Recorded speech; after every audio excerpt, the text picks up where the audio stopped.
25일차 저희가 읽기는 25일부터 31일차 읽는 부분을 오늘 저희가 한번 강의로 살펴보겠고요. 시대로는 우리 지난주에 사울 왕 시대를 통해 가지고 통일왕국에 들어왔잖아요. 그래서 사사시대를 끝나고 통일왕국 시대에 들어와서 오늘 통일왕국 시대 계속 이어서 보도록 하겠습니다. 통일왕국 시대의 왕은 여러분 아시는 것처럼 3명의 왕이 있잖아요. 사무엘이 기름 부어서 세웠던 사울 왕과 그리고 또 기름 부어서 사울의 반역으로 말미암아서 버림받게 되어지고 하나님께서는 그 왕위를 다윗에게로 사무엘이 기름 부어서 다시 세우게 되시죠. 그리고 난 다음에 이제 다윗 왕의 아들이었던 솔로몬이 다시 왕위를 이어받게 되어지는데요. 오늘 지난주에 우리가 살펴봤던 다윗, 지난번에 통일왕국 시대를 보면서 다윗 시대 때에 다윗이 저술했던 제일 많이 저술했던 시편을 살펴본다고 말씀드렸고요. 그래서 오늘은 다윗과 연계해서 시편을 살펴볼 거고요. 그리고 오늘 솔로몬에 대해서 알아보고 난 다음에 다음 주에는 잠언 전도 아가를 저희가 살펴보도록 하겠습니다. 그래서 오늘 처음에 이렇게 딱 펴시면 232페이지 25일차 보면은 이제 그 다윗의 인구조사하는 부분들이 나옵니다. 그죠? 보이시죠? 보시면 232페이지에 보면은 다윗이 인구조사를 하게 되어지는데요. 여러분, 다윗이 잘못했던 부분들 가운데 인생에서 정말 승승장구하다가 이제 말년에 이렇게 접어들면서 우리가 살펴봤던 그 사무엘하를 쭉 살펴보면서 이제 다윗이 승승장구했던 내용에서 이제 이렇게 뭐라고 해야 될까요? 범죄함으로 인하여서 이렇게 쭉쭉쭉쭉 다윗의 삶이 밑으로 내려가는 것들을 우리가 보게 됩니다. 참 안타까운 그러한 말씀인데요. 그러나 여러분 안타깝긴 하지만 이 다윗의 실수 그리고 다윗의 범죄함으로 인하여서 우리에게 주신 하나님의 교훈은 정말 그 신앙의 위대한 하나님의 말씀을 시편으로 지었던 그 다윗도 이렇게 실수하는 것을 볼 때에 우리 삶에 하나님께서 어떻게 해야 하는지, 그죠? 사울은 정말 회개하는 가운데서도 자기 자신을 높이기를 원했고 하나님의 말씀을 반역하여서 자기 마음대로 해석하는 그러한 부분들을 우리가 보았는데요. 다윗을 보면서 범죄한 가운데서도 하나님 앞에 회개하게 되는, 그래서 여러분 신약으로 보면 누구와 비교할 수 있겠습니까? 우리 예수님의 제자였던 베드로하고도 우리가 비교할 수 있겠죠. 여러분 예수님의 제자 중에 2명이 잘못한 부분들이 이제 성경에 나오잖아요. 근데 가룟인 유다는 스스로 자기 잘못을 해결하려고 예수님 판 것을 해결하려고 이제 자살하게 되는 그러한 안타까운 것들을 보는데, 베드로도 예수님께서 말씀하셨잖아요. 네가 닭 울기 전에 나를 3번 부인하리라 예수님께서 말씀하셨는데, 베드로는 그것이 생각나서 정말 통곡하며 주님 앞에 회개하게 되어지죠. 그것처럼 다윗도 정말 하나님 앞에 침상을 띄우는 것처럼 자기의 잘못을 깨달았을 때에 그렇게 하는 것들을 봅니다. 그런데 이번에 지난주에 우리 살펴봤던 밧세바 사건 이외에 또 하나의 잘못이 있어요. 밧세바와의 사건은 육체적인 잘못이라고 우리가 볼 수 있다면, 인구조사 같은 경우에는 여러분이 이제 내면적인 교만, 그죠? 그렇게 볼 수 있습니다. 여기서 여러분 역대상 21장에 그 내용들이 나오고요. 그리고 사무엘하 24장의 인구조사가 이렇게 한 번씩 같은 내용으로 나와집니다. 인구조사를 하는 것이 사람의 수를 세알리는 것이 정말 잘못이냐, 이렇게 생각해 볼 때 그럼 하나님은 사람을 세알리기를 원치 않은갑다, 이렇게 생각할 수 있는데 그건 오해고요. 이제 이 일들을 통하여서 우리가 알게 되어지는 것은, 이번 주에 여러분이 이제 본문을 읽으실 거잖아요. 읽으시면서 본문을 쭉 살펴보시면 다윗이 이 내용에 대해서 자기가 범죄했다고 고백을 하는 내용들이 나와요. 그러니까 중요한 것은 이 인구조사가 시작되기 전에 요압 장군을 통해서 왕은 왜 이런 것을 기뻐합니까? 라는 말들을 하게 되거든요. 나중에 이제 우리가 사무엘하 24장이랑 역대상 21장을 읽어보면서 그 내용들을 하는데, 사실 요압은 왕에게 권고를 한 거죠. 그런데 왕이 재촉이 심했다고 여러분 그 나중에 이제 사무엘하나 역대상 읽어보면 나옵니다. 그런데 이제 하나님께서 이 인구조사로 인하여 가지고 다윗이 고백하는 내용들이 나오는데요. 여러분 우리 성경책 있으시죠? 예.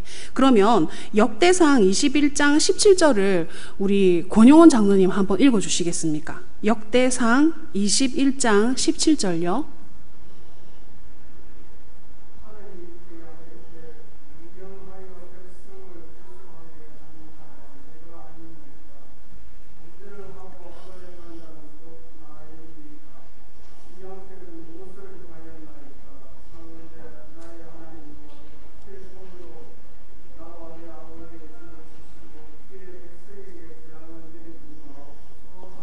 아멘. 지금 이 장면은 하나님 이제 하나님 앞에 다윗이 토설하듯이, 그죠? 내가 이렇게 잘못했으니 백성들은 용서해 주십시오, 이렇게 하는 내용이죠. 이 내용들을 통해서 보게 되는 것은 다윗이 잘못했다는 거죠. 인구조사를 하는 것이 하나님 앞에서 잘못한 것이고, 자기가 잘못했으니 백성을 구해 주십시오 하는 내용입니다. 그리고요, 사무엘하 24장 10절 한번 우리 김성진 집사님 혹시 찾으셨나요? 예, 사무엘하 24장 10절요. 예.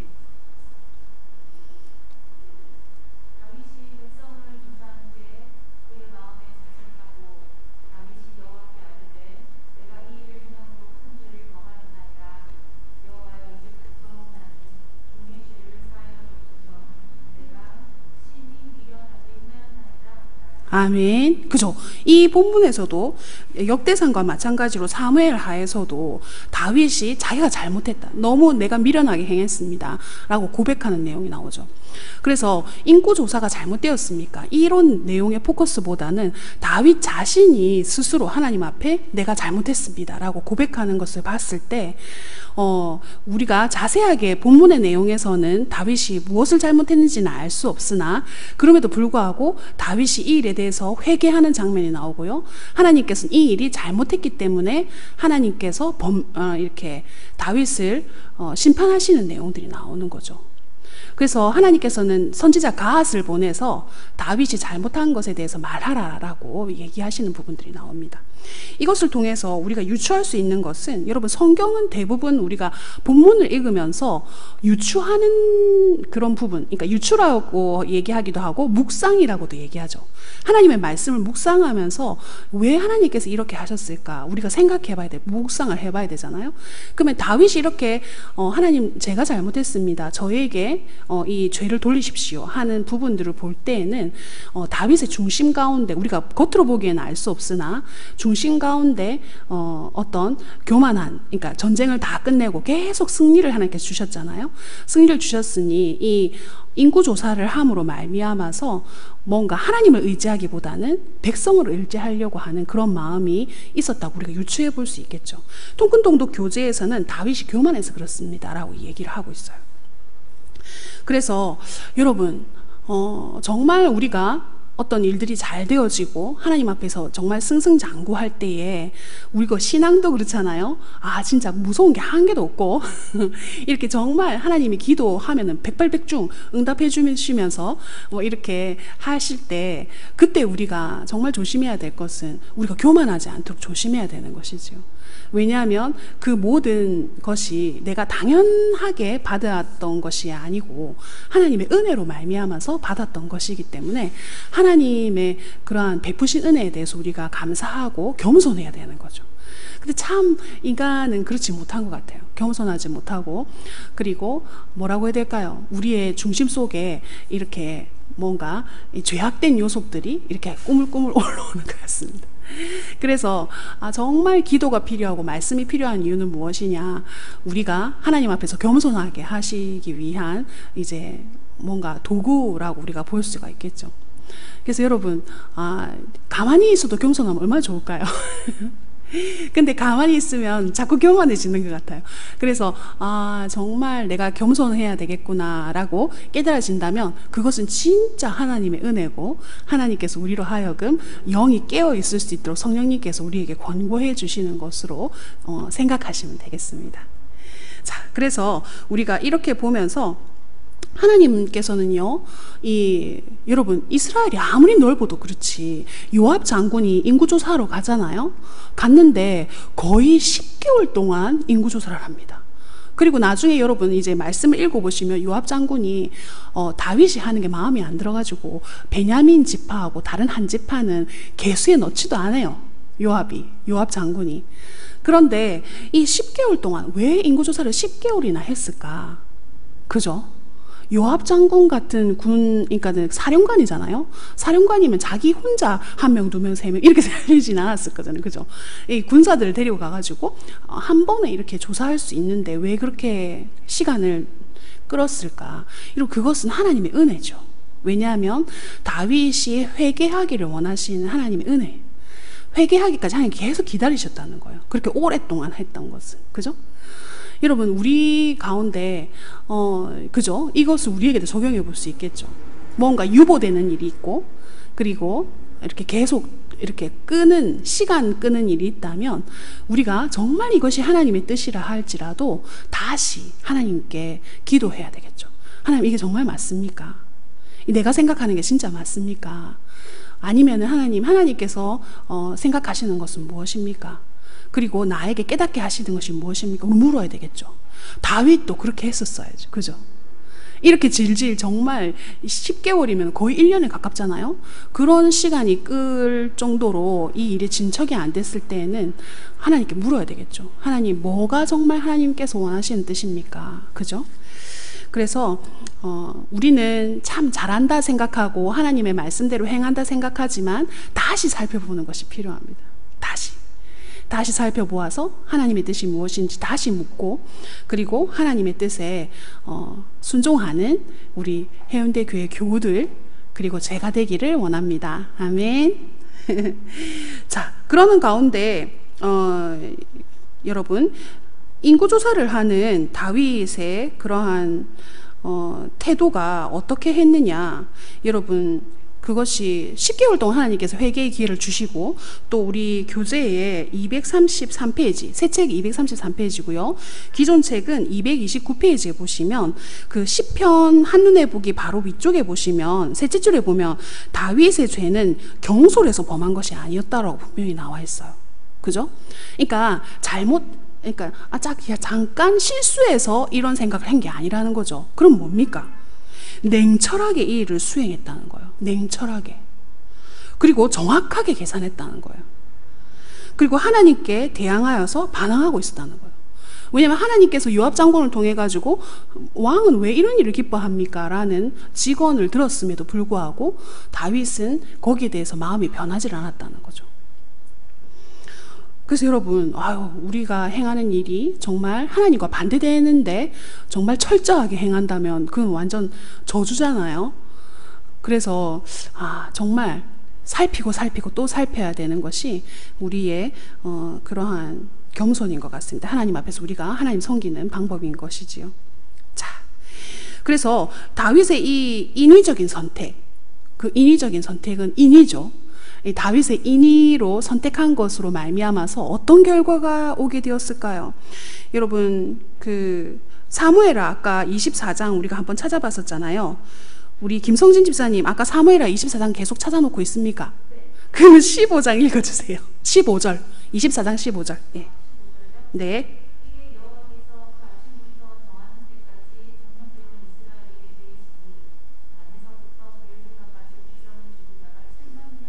아멘. 이거 보시면 결국에는 한 왕의 선택으로 말미암아서 백성이 몇 명이나 죽었습니까? 7만 명이나 죽었어요. 여러분 사실 밧세바의 범죄로 말미암아서 하나님께서는 백성에게 이렇게 하시지 않으시거든요. 물론 다윗이 선택했죠. 갓 선지자가 왔을 때 세 개 중에서 선택하라 그러잖아요. 근데 이제 다윗이 선택한 것이지만 여러분 한 인위의 선택으로 말미암아서 백성이 7만 명이나 죽게 되어지는 이런 일들이 벌어지는 거예요. 인위의 선택으로 말미암아. 그래서 여러분 우리가 지도자의 자리에 있다는 것은 정말 두렵고 떨리는 일인 것 같습니다. 왜냐하면 지도자가 한번 잘못 선택하게 되어지면 여러분 이런 일들이 벌어지게 되는 것이죠. 그래서 여러분 우리에게 주시는 교훈은 뭡니까? 아이고 내가 지도자가 아니어서 다행이다 이렇게 됩니까? 예, 웃으라고 한 얘기입니다. 예, 그 뭐냐면 결국에는 여러분 우리가 지도자를 위해서 기도해야 된다는 거예요.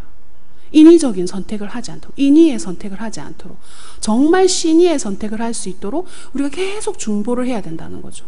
다윗도 얼마나 하나님께 사랑받은 사람이었어요. 그죠? 그런데도 불구하고 이런 잘못된 인위를 행한 것을 보십시오. 순식간에 이렇게 된다는 거죠. 그러니까 우리가 정말 지도자를 위해서 기도하고 하나님의 선택을 할 수 있도록 하나님께서 분별력을 주십시오. 그리고 힘을 주십시오 하고 기도해야 되겠죠. 우리 고용원 장로님 아까 우리 찾았던 역대상 21장 계속 찾아져 있습니까? 감사합니다. 그러면 25절을 한번 읽어주세요.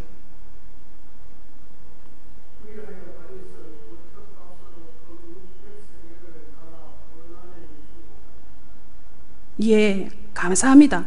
다윗의 인위적인 선택으로 말미암아서 아까는 부정적인 거, 그죠? 7만 명이 죽게 되어지는 것을 보았어요.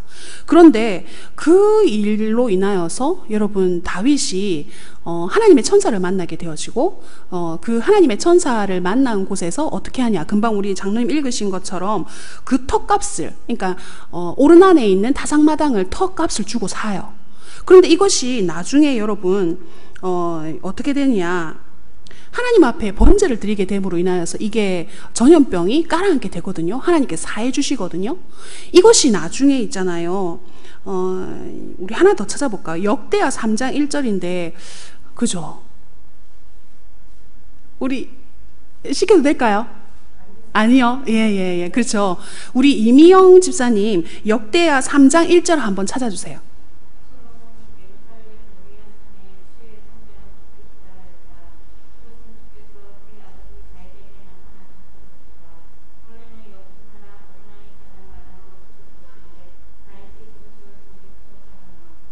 아멘. 그거 우리말 성경인가 봐요. 예, 괜찮습니다. 다 역대하 3장 1절에 보면 솔로몬이 예루살렘 모리아 산에 여호와의 정 건축하기를 시작하니 그곳은 전에 여호와께서 그의 아버지 다윗에게 나타나신 곳이요 여부스 사람 오르난의 타작마당에 다윗이 정한 정한 곳이니라 이렇게 말씀하시는 걸 통해서 여러분 부정적인 결과가 아까 7만 명이 죽었는데 긍정적인 결과는 무엇이냐, 그곳이 뭐가 됐다는 겁니까? 솔로몬이 나중에 성전을 만드는 곳이 되었다는 거예요. 다윗이 하나님 앞에 번제를 드리고 제사를 드림으로 말미암아서 그 전염병이 멈췄잖아요. 그 멈춘 그 자리가 그 오르난의 타작마당인데 거기 값을 주고 샀잖아요, 다윗이. 그러므로 말미암아서 그곳이 나중에는 예루살렘의 성전이 거하게 되는, 하나님의 성전이 지어지게 되는 곳이라는 거죠. 이야, 참 하나님께서는 이거 보면은 여러분 너무너무 신기하지 않으세요? 너무 비슷하지? 패턴이 비슷하지 않아요? 그 뭐랑 패턴이 비슷하냐면 다윗이 그죠? 솔로몬 밧세바와의 동침한 이후에 아이가 태어났을 때 그 아이가 죽었잖아요. 그죠? 죽고 난 다음에 하나님 앞에 위로를 했잖아요. 밧세바를 다윗이 위로하는 장면이 나오거든요. 그래서 태어난 아이가 솔로몬이었어요. 그것처럼 여러분 처음 난 아이는 범죄로 인하여 죽게 되었지만 솔로몬을 하나님께서 또 왕으로 세우시거든요. 그죠? 하나님께서 세우시잖아요. 그것처럼 여기 보시면 다윗이 인구조사로 말미암아서 범죄하게 된 것이 7만 명 죽었는데 그 전염병으로 말미암아서 하나님 앞에 여호와의 사자를 만나고 번제를 드렸는데 그 번제를 드린 그곳에서 하나님의 성전이 지어지게 되는 거죠. 그래서 여러분, 이거 하나님의 은혜 아니겠습니까? 인간의 범죄한 곳에 하나님의 은혜가 임하게 되는 것을 우리가 보게 되는 것이죠. 그래서 참 하나님께서 우리로 하여금 이 범죄함으로 끝날 수밖에 없는 인생인데, 하나님께서는 그것을 고치게 하시고 그것을 또 새롭게 하시고 그것을 고쳐서 하나님께서 은혜로 만들어 주시는 것들을 우리가 봅니다. 우리 인생도 마찬가지 아니겠어요? 우리는 죄악으로 인해서 끝날 수밖에 없는 인생이었는데, 예수 그리스도를 만남으로 말미암아서 우리의 인생이 바뀌어지게 되어지고 이제는 복된 인생이 되어지는 그런 놀라운, 그죠? 솔로몬이 성전을 짓게 되는 것처럼 우리의 육체가 이제는 성령님이 거하시는 전이 되잖아요. 그죠? 그런 거 볼 때 정말 하나님의 은혜가 놀라운 것을 우리가 깨닫게 됩니다. 자, 그래서 우리가 이제 요렇게 보면서 시편으로 들어가도록 하겠습니다. 시편 한눈에 보기를 여러분 보고 계신데요. 지금 시편 한눈에 보기에서 우리가 잠깐 살펴볼 것은 시편에 좀 좋은 말들이 있어서 잠깐 살펴보도록 하겠습니다. 시편은 있잖아요. 경건한 이스라엘 사람들의 공적, 사적 예배에 사용되었던 말씀입니다. 여러분, 글자가 보이나요? 좀 작지만 보이지요? 네. 공적인 사적인 예배에 사용되는 말씀이었고요. 시편은 사실 시로 되어 있는 거잖아요. 시로 되어 있는데 그 시가 어디에 사용됐다는 거예요? 예배에 사용되었다는 거예요. 그것도 사적인 예배뿐만이 아니라 공적인 예배에도 사용되어진 말씀이라는 거죠.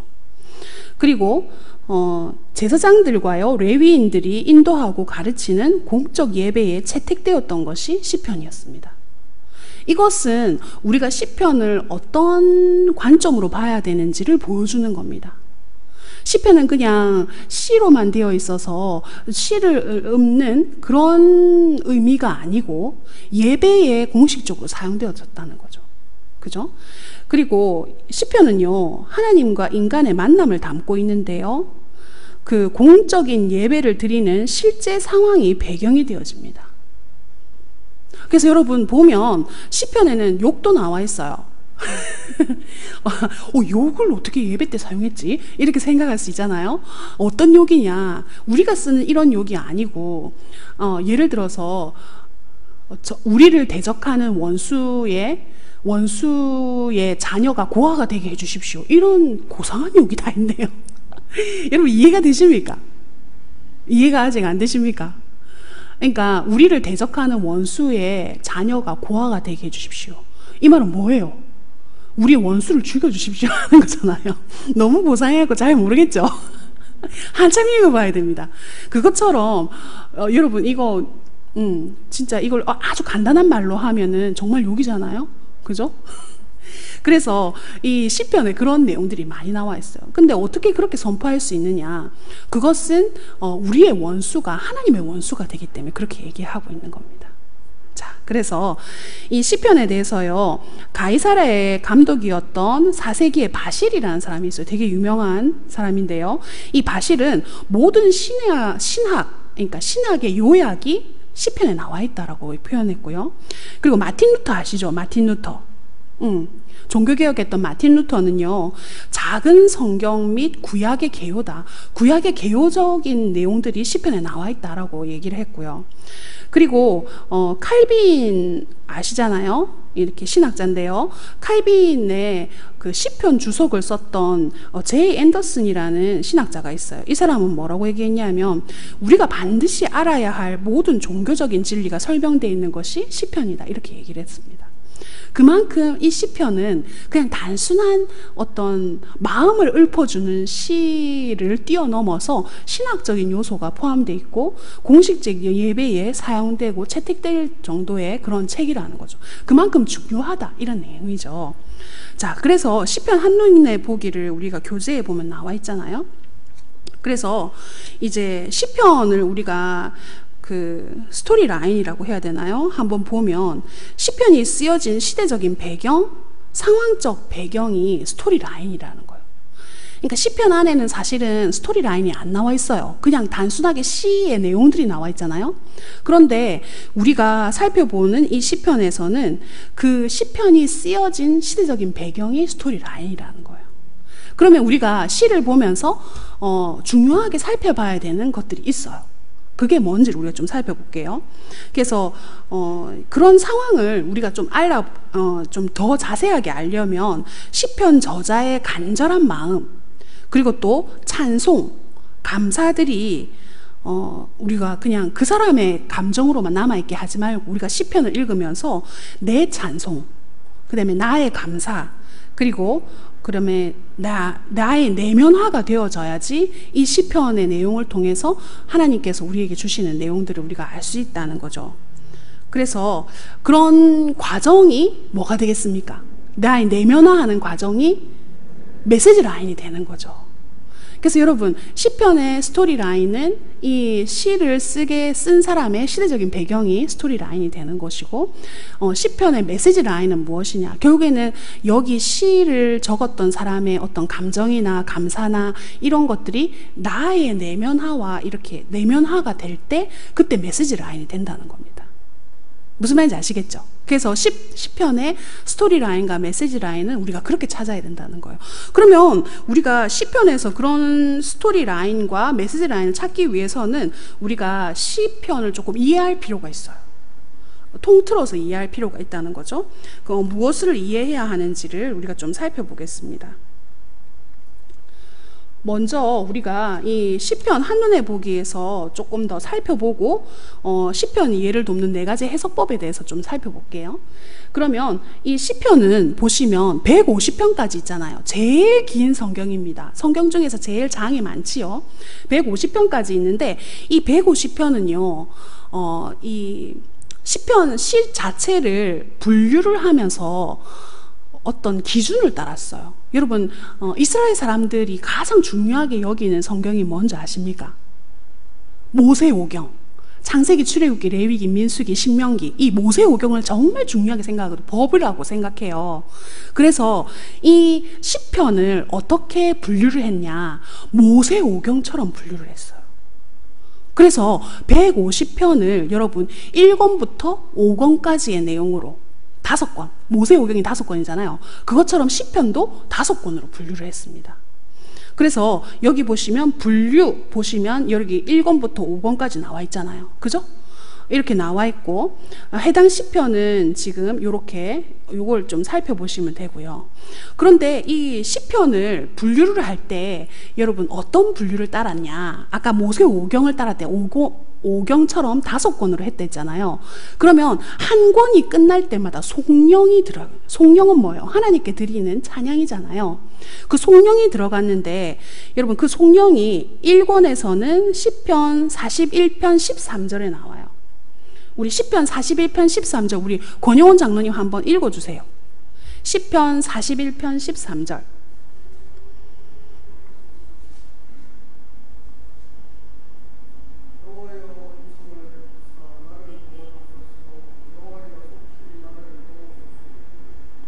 네, 41편 13절 맞나요?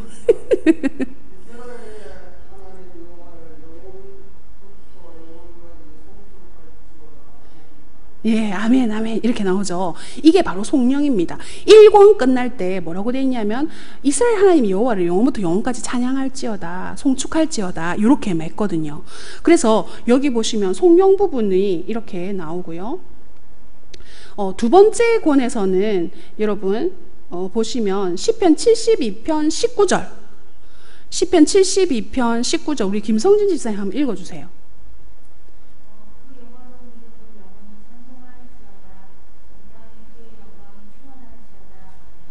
그렇죠. 아멘, 아멘. 이렇게 나오죠. 그래서 그 영화로운 이름을 영원히 찬송할지어다. 온 땅에 그 영광이 충만할지어다. 라고 하면서 그 송령 부분이 여기 지금 나옵니다.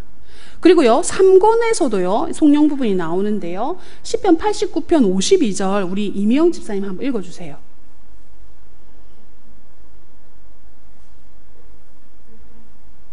예, 89편 52절.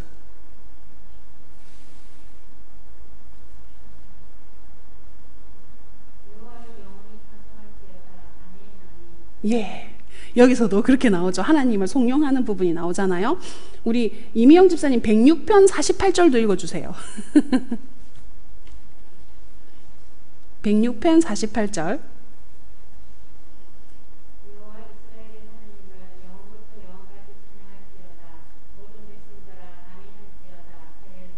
아멘.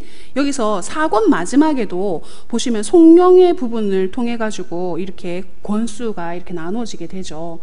그리고 제일 마지막은 우리 105편 6절인데요. 105편 6절에는 호흡이 있는 자마다 여호와를 찬양할지어다 할렐루야 이렇게 나와 있거든요. 그래서 보시면 1권, 2권, 3권, 4권, 5권 마지막에는 계속 이렇게 하나님을 송축하고 이렇게 여호와를 찬양할지어다 할렐루야라는 어떤 문구로 마지막이 된다는 거죠. 그런데 이 5권의 마지막, 그러니까 150편 6절을 보면요, 이것은 각 권의 마지막, 5권의 마지막이기도 하고 시편 전체의 송영이기도 합니다. 그래서 이 두 개가 같이 같은 의미가 있다는 거죠. 그래서 여러분, 시편은 사실은 인간 쪽에서는 어떤 것이냐, 하나님께 올려드리는 책이라는 거예요. 자기의 고백을 담아가지고 하나님을 찬양하는 책이고, 그리고 구약의 어느 책보다도 메시아에 관한 언급이 가장 많이 되어 있는 책입니다. 그래서 여러분 마태복음이나 이런 거 보시면 뭐 예수님이 어떤 하신 행동을 볼 때에 뭐 이것을 응하게 하려 함이다 이런 내용들이 나오거든요. 그 내용들이 대부분 보시면 시편의 내용들이에요. 뼈를 꺾지 아니하시고, 그 다음에 그들이 나의 옷을 제비 뽑아 나눕니다. 이런 내용들도 다 시편에 있는 내용들이에요. 그래서 얼마나 이런 내용들이 우리 하나님을 이렇게 나타내어 주고 있는지 모르는 거죠. 자, 그래서 우리가 내용적으로 우리가 시편을 조금 분류하면요, 우리 교재 한 페이지 넘기시면 234페이지, 그리고 기존 책은 230페이지 보시면요, 내용별로 분류하면 4부로 나눌 수 있습니다. 여기 제일 하단에 보면 네모 박스 안에 있는 거 있죠? 예, 거기 보시면 첫 번째는 경배, 두 번째는 감사, 세 번째는 회개, 네 번째는 간구예요. 그럼 여러분, 그 시편 안에는 회개의 부분도 들어가 있고 간구에 대한 부분도 들어있다는 거예요. 하나님을 송축하면서도. 근데 대부분 회개하는 장면은 왜 회개하냐? 왜 회개를 하기 전에는 뭐가 나오겠습니까? 막 이렇게 자기가 회개를 할 수밖에 없는 내용들이 나오겠죠. 그러면 그거는 어떤 거겠어요? 좀 즐거운 내용이 아니고 막 미워하고 그 다음에 막 원수들이 날 쫓아오고 막 이런 그런 내용들이 나오거든요. 근데 이 사람이 그럼에도 불구하고 나는 하나님을 바라보겠습니다 라든지, 결국에는 이런 역전되는 내용들이 시편에 나온다는 거예요.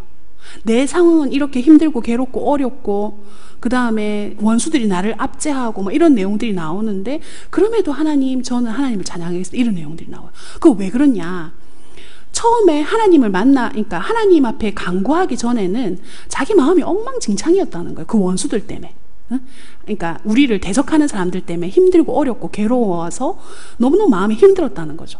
그런데 하나님 앞에 나와서 하나님을 묵상하고 하나님을 찬양하다 보니까 그 원수들은 아무것도 아니라는 걸 알게 되는 거죠. 그러면서 하나님, 제가 하나님을 바라보지 않고 이 인간들을 바라보면서 이렇게 힘들어했네요 하면서 회개하면서 뭐 어떻게 합니까? 다시 나는 하나님을 찬양하겠습니다. 이런 내용들, 그런 내용들로 이제 역전되어지는 것들이 나오죠. 그래서 여러분, 힘들고 고난이 올 때 어디를 읽어봐야 되느냐? 시편을 읽어보라는 거죠. 시편을 읽어보면 그 안에서 정말 신앙의 어려움을 당했던 우리의 다윗과 고난 당했던, 다윗도 얼마나 고난 당했어요. 사울이 자기 생명을 찾아서 쫓아다니고 막 그랬잖아요.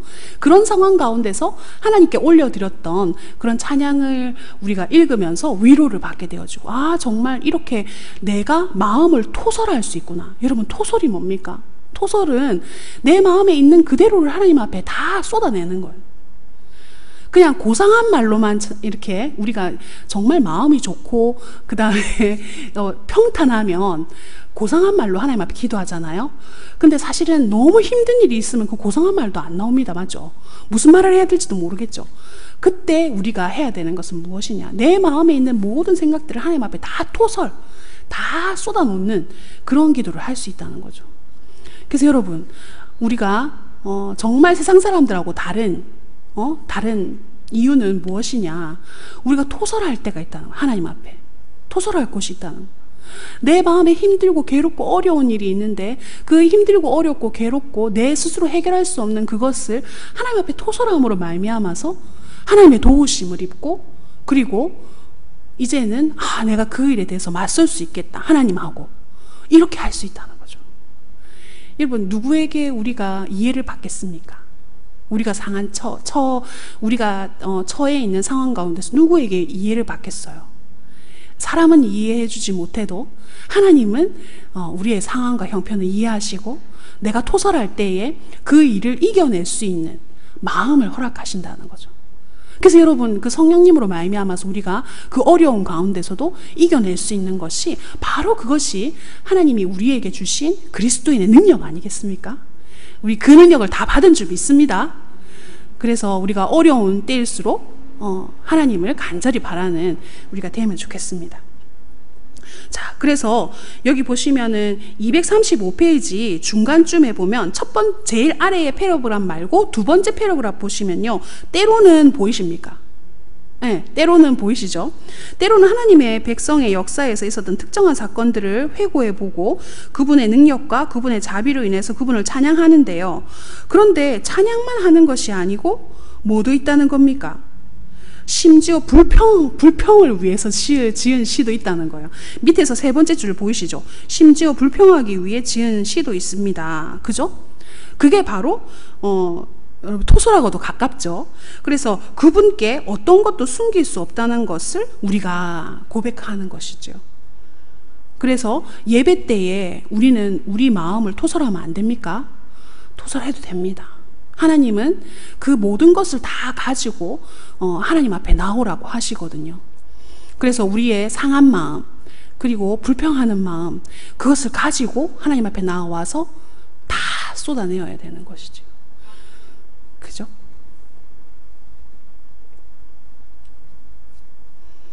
근데 이제 그걸로 끝나지 않죠.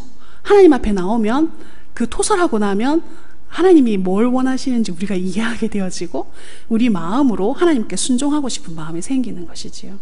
하나님께서 그렇게 우리를 변화시켜 주실 줄 믿습니다.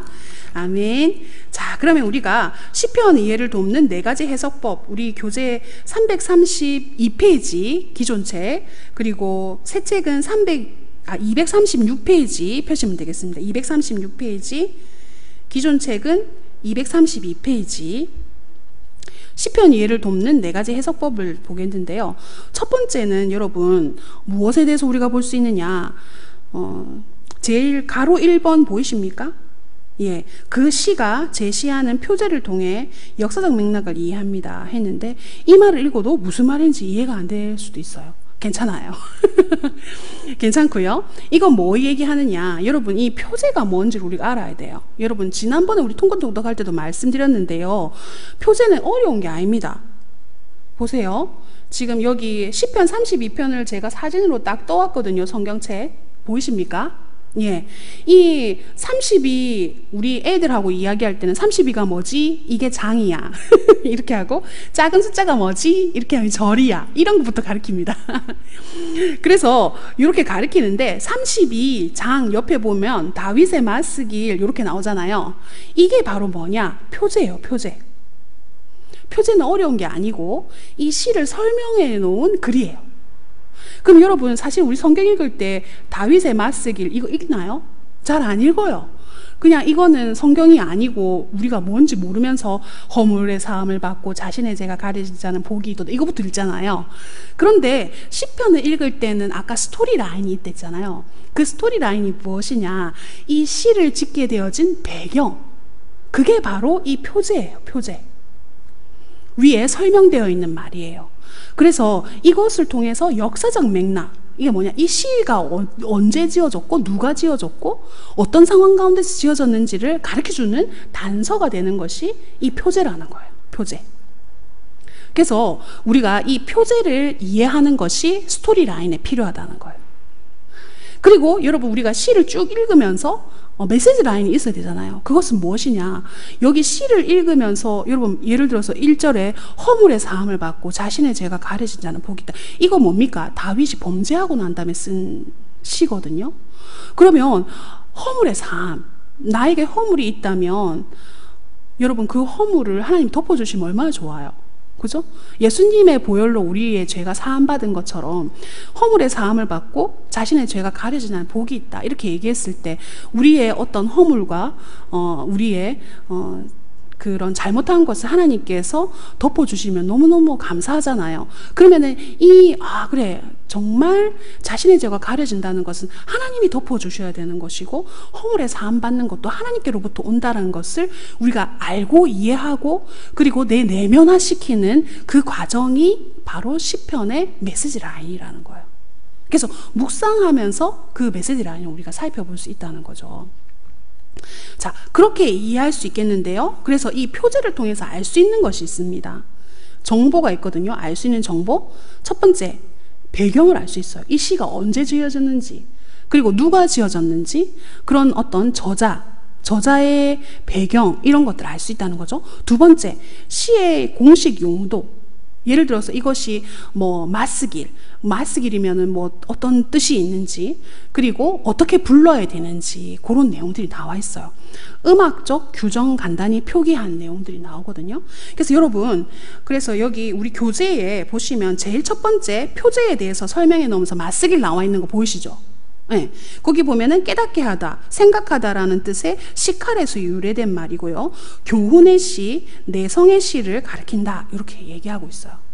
그래서 이 부분을 통해 가지고 다윗이 지금 깨달은 교훈의 시, 그러니까 결국에는 범죄하고 난 다음에 깨닫고 난 다음에 쓴 시가 바로 32편이구나 하고 알겠고, 그리고 여기 보시면 여러분 4절에 보면은 주의 손이 주야로 나를 누르신다.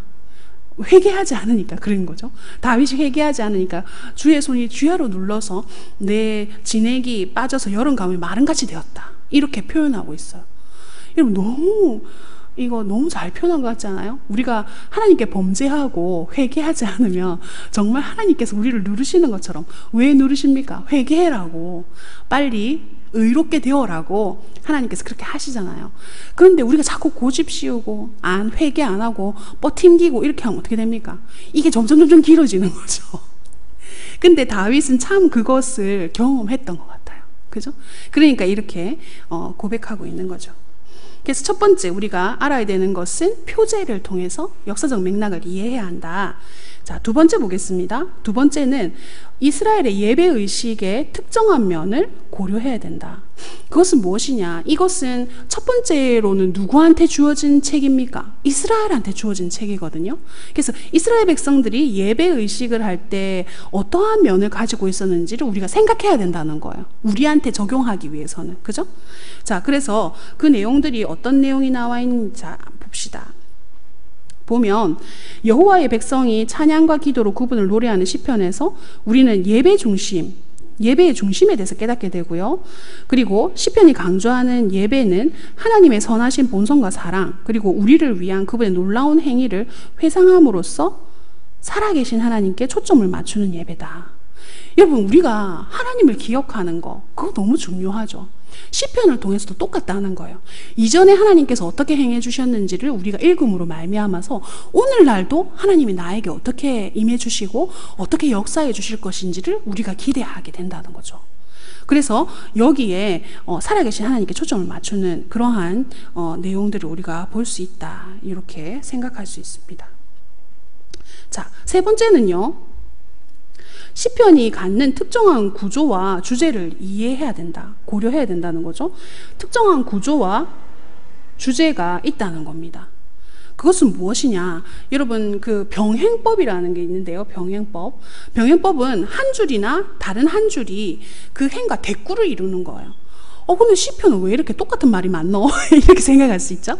근데 그것은 무엇이냐? 대꾸를 이루고 있기 때문에 우리가 똑같은 말도 있고, 그 다음에 반대되어져서 나오는 말도 있다는 거예요. 대꾸를 이루기 때문에. 그죠? 그리고 이합체라는 것이 있습니다. 이합체. 이것은 무엇이냐면 시편 우리 119편에 나오는 부분이거든요. 시편 119편은요 어떤 내용이 나와 있냐면 그 하나님의 말씀 구약은 무슨 말로 되어 있습니까? 히브리어로 되어 있거든요. 히브리어. 근데 이 히브리어는 우리나라 말은 여러분 자음과 모음이 있잖아요. 이 자음을 뭐라고 합니까? 기역, 니은, 디귿, 리을 이거가 자음이잖아요. 모음은 아야어여 이게 모음이잖아요. 그것처럼 히브리 말도 자음이 있어요. 모음이 있어요. 둘 다 있거든요. 그거를 제가 잠깐 보여줄게요. 여기 보시면 시편 119편 1절이 뭐냐면은 행위가 완전하여 여호와의 법에 행하는 자가 복이 있으며 이렇게 나와 있어요. 그러면 여러분 히브리어는 이쪽에서부터 시작하는 것이 아니고 이쪽부터 시작해요. 여기서부터 이렇게 읽는 겁니다. 무슨 말인지 아시겠죠? 그러면은 아실의 테미메 다네크 하울레킴 베토라트 에흐아 이렇게 읽는 거예요. 어렵죠? 그런데 중요한 것은 이거 어려운 거 가르쳐 드리려고 하는 게 아니고 여기 보시면 1절에 보면은 지금 아슈레라는 단어가 있어요. 이게 복이 있다 먼저 선포하는 거거든요. 119편에 복이 있다라고 선포하시면서 아슈레라는 단어를 썼는데 여기서 이 아슈레 할 때 여기에 이게 알레프라는 단어예요. 우리나라로 치면 기역. 무슨 말인지 알겠죠? 우리나라 말에 기역, 니은, 디귿, 리을 있잖아요. 그것처럼 히브리어의 기역이 무엇이냐? 알레프예요. 요 단어입니다. 요 단어. 여러분 요렇게만 보여주면 아유 목사님 무슨 말하노 이렇게 생각하시겠죠? 그래서 제가 하나 더 가져왔어요. 이게 히브리어의 자음이에요. 네, 맞아요. 기역, 니은, 디귿, 리을 이런 것처럼 알렙, 베이트, 김멜, 달렛, 헤이, 와우, 헤이, 베이트, 와우, 자인 이렇게 되는데 우리가 노래를 불렀어. 이거 몰라가지고 그래가지고 알렙, 베이트, 김멜, 달렛, 헤이, 와우, 자인 이런 식으로 노래를 불러. 하나도 안 외워져가지고 이것처럼 지금 이거 왜 이렇게 계속 설명하느냐? 여러분 아슈레라는 이 단어 앞에는 요 단어가 있잖아요. 이 단어랑 똑같이 생겼잖아요. 요거랑. 그래서 이 합체라는 뜻은 무엇이냐? 이 알레프가 제일 기억이니까 제일 첫 번째 알레프를 넣은 단어로 시를 시작하는 거예요. 무슨 말인지 알겠죠? 그러면 그 다음에는 뭘로 시작하겠습니까? 베이트로 시작하는 거예요. 그 다음 단어는 그 다음 줄은 뭘로 시작하겠습니까? 김멜로 시작하는 거예요. 그럼 여러분 우리나라 말로 치면 뭐 기억하면 뭐 가마 뭐 이런 거 있잖아요. 노래 있잖아요. 너무 제가 좀 안 맞겠나요? 비읍하면 보자기 뭐 이런 식으로 하는 것처럼 알겠죠? 기억하면은 가방, 니은하면은 나비 이런 것처럼 무슨 말인지 아시겠죠? 그렇게 지금 이 시편이 지어진 것을 이합체라고 한다는 거예요. 그래서 시편이 왜 119편이 가장 길거든요. 시편 중에서도 왜 길겠어요? 이 알레프부터 시작해가지고 요 끝까지 코프레이신신 타오까지 가야 되니까 그 마지막까지 가야 되니까 얼마나 시가 길겠어요. 그 말을 처음에 딱 넣어가지고 말씀을 이렇게 시편을 지었으니까 많은 거죠. 근데 여러분 119편 시편 119편은 왜 이렇게 지었을까요? 금방 이합체라는 얘기도 했지만 왜 110편 119편 이렇게 지었냐 하면 하나님의 말씀이 얼마나 소중한지를 표현하는 시가 시편 119편이에요. 그러니까 하나님의 말씀을 이렇게 쓴 글자인 히브리어를 기역부터 시작해서 제일 마지막 히읗, 우리나라 말로 하면 히읗까지 이 하나님의 말씀이 얼마나 좋은 것인지를 쓴 것이 시편 119편이라는 거예요. 그래서 여러분 그런 의미가 있는 것이 지금 시편 속에 있다는 거예요. 그래서 그냥 우리가 아이고야 119편은 참 기네. 여기서 우리가 통큰통독을 했으면 어디까지 가야 됩니까? 그래 이거는 이합체네. 히브리어로 썼네. 그래 이거는 알레프네. 이렇게 그래서 기네. 요까지 아셔야 된다는 거예요. 예, 너무 신기하죠? 하나님의 말씀을 이렇게 정말 하나님 말씀 안에 이런 것들이 있다는 겁니다. 자, 그래서 네 번째는 우리가 메시아 사상을 고려해야 됩니다. 메시아 사상 하니까 조금 어렵잖아요. 메시아에 대한 내용들이 시편에 엄청 많이 있다는 거예요. 여러분, 왕으로 오실 메시아, 그 다음에 종으로 오실 메시아, 그리고 하나님의 아들이신 메시아. 그래서 이 메시아 시편을 통해 가지고 메시아 사상의 열쇠가 들어있다는 거예요. 우리는 예수님이 이미 오셨기 때문에 메시아에 대해서 그렇게 하나님이 구세주로 보내신 분이 예수님이고, 그리고 그 예수님이 이미 왔으니까 예수님을 예언했던 구약의 말씀에 대해서는 그렇게 깊이 생각하지 않아요. 왜요? 이미 예수님이 왔으니까.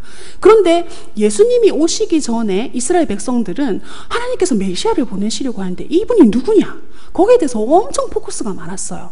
그래서 이 시편에 나오는 왕, 종, 하나님의 아들, 여기에 대해서 엄청 연구를 많이 했다는 거예요. 그래서 이 시편이 가지고 있는 메시아 사상에 대해서 연구해 보면 예수님하고 이렇게 완전 딱 맞다는 거죠. 그래서 예수님을 더 잘 이해하게 되어지는 구절이 바로 시편에 있다, 이렇게 보시면 되겠습니다. 자, 그러는 가운데 이제 분류가 있는데요. 이 분류까지 보게 되어지면 여러분 너무 힘들지 않을까? 이런 생각도 한번 해봅니다. 이제 예를 들어서 여기 보시면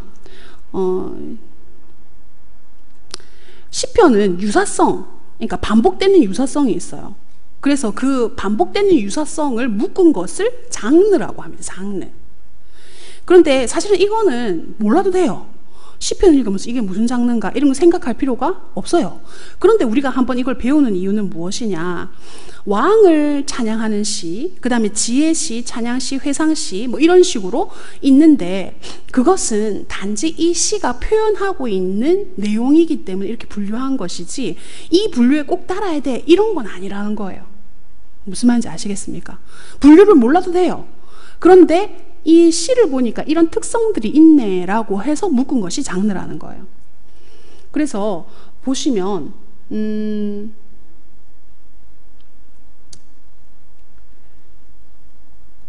그래요. 이렇게만 보겠습니다. 자, 그래서 우리가 한 번 더 조금 살펴봐야 될 게 있는데요. 이것만 보고 잠깐 쉬도록 하겠습니다. 이거를 좀 길어서 쉬고 봐야 되겠네요. 좀 말짱한 정신으로 우리가 좀 쉬고 그러면은 조금 더 살펴보도록 하겠습니다. 하나님의 속성에 대해서 살펴볼 건데요. 우리가 지금 쭉 진도를 나가서 어디를 할 거냐면요. 잠깐만요. 요것만 하고 갑시다. 교재 237페이지 한번 펴보십시오. 교재 237페이지, 기존 책은 233페이지겠네요. 다윗의 애가가 나오거든요. 여러분 거기 보면 애가라고 되어 있죠? 제일 마지막에 보면, 그죠?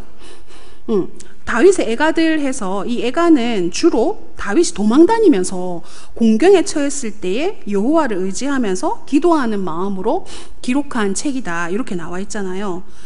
그래서 이 애가의 배경은 결국에는 사울이 막 이렇게 생명을 찾아서 다윗을 쫓았잖아요. 그러니까 이렇게 다윗이 하나님 앞에서 이렇게 도망하면서 이렇게 공경에 처하게 되는데, 그러면 여러분 우리는 어떻게 해야 되느냐? 내가 이렇게 막 쫓겨다니고 그리고 내 상황이 이렇게 힘들 때 나는 어떻게 해야 될 것인가? 여러분 보시면은 그 다윗의 애가들 보면은 시편 4편에서 6편, 9편, 10편, 11편, 12편, 13편 이렇게 나오잖아요.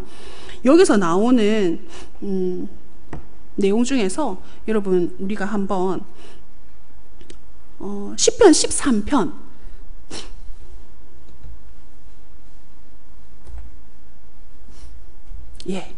시편 13편을 우리 잠깐만 한번 볼까요?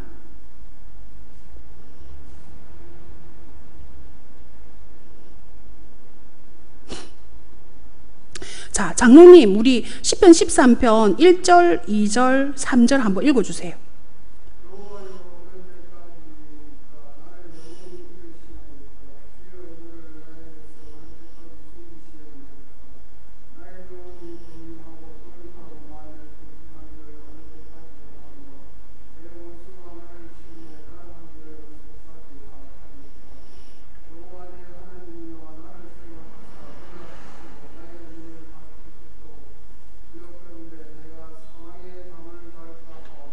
아멘. 그쵸. 여기 보시면 여러분 1절에 우리 장로님 잘 읽어주셨는데요. 나를 영원히 잊으시나이까. 이거 말이 맞습니까? 하나님이 우리를 잊으시는 때가 있습니까? 없죠. 근데 지금 다윗의 마음은 어떤 마음입니까? 하나님이 잊으신 것처럼 자기 혼자 고립되어 있는 그런 상황이라는 거예요. 근데 그것을 그냥 고상한 말로 하지 않고 내를 잊었습니까 하나님 이렇게 하는 거예요. 그리고 주의 얼굴을 나에게서 어느 때까지 하나님이 자기 얼굴을 숨기신 것처럼 그렇게 느껴진다는 거예요. 이걸 그냥 가감없이 표현하고 있죠. 그런데 이걸로 끝나지 않는다는 거예요. 우리 그 잠깐 살펴봤던 것처럼. 그래서 보시면 13편 5절 6절을 우리 김성진 집사님 한번 읽어주세요.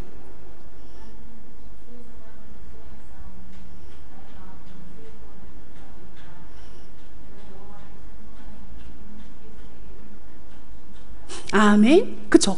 처음에는 하나님 왜 내한테 막 얼굴을 숨기십니까? 이렇게 했다가 마지막은 어떻게 하고 있습니까? 내가 하나님을 의지하겠습니다. 그죠?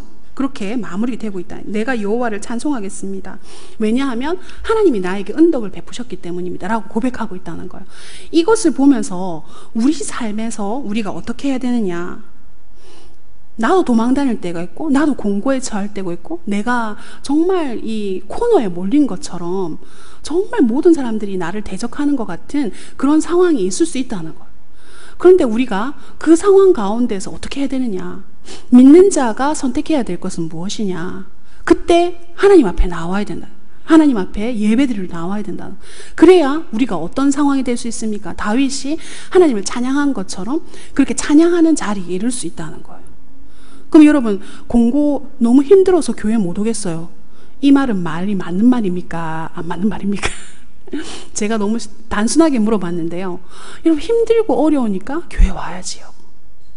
그 힘들고 어려운 것을 해결하기 위해서 교회 와야지요. 그렇게 하나님 앞에 예배 드릴 때 그때가 바로 해결받는 때라는 거예요. 그래서 여러분 우리 주위에 그런 어려운 일들로 인하여서 힘든 사람이 있다면 너무 힘들어서 교회 못 온대요. 그거는 땡 말이 틀렸다는 거예요.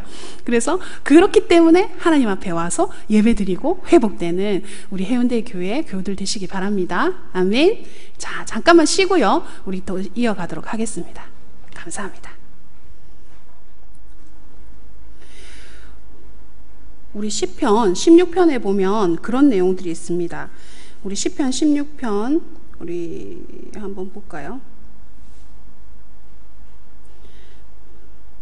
다윗의 애가를 우리가 계속하고 있는데요. 교재 238페이지, 기존 책은 234페이지 보시면 되겠네요.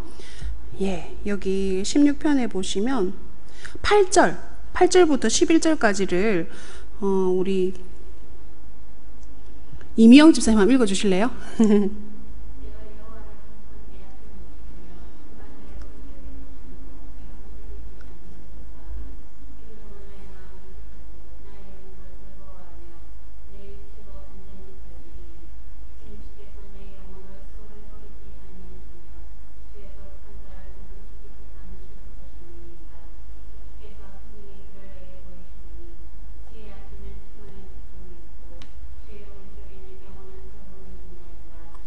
아멘. 예. 그래서 여기 이 말씀을 통해서 다윗이 항상 하나님을 자기 앞에 모셔선다 이런 고백들을 하고 있거든요.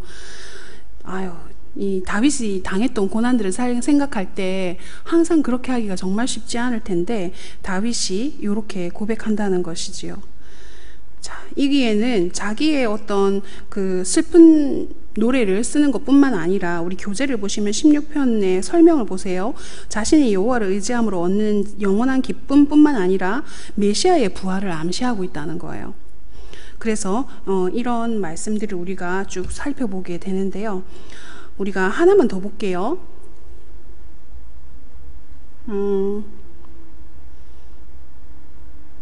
그 시편 27편을 보시면요. 시편 27편 우리 볼게요.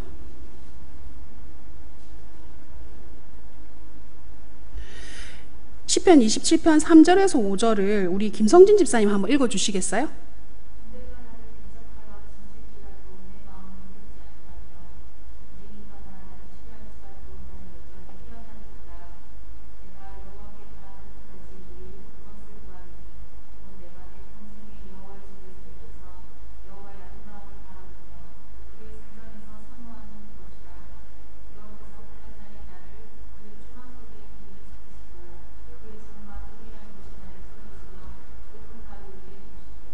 아멘. 여러분, 이 다윗의 고백처럼 우리가 하나님의 집에 거하는 그 기쁨을 아는 우리 회원들에게 교우들이 되시기 바랍니다. 여러분, 하나님과의 교제, 하나님의 집에서 거하는 하나님과의 교제를 아는 사람은 하나님을 떠날 수가 없지요.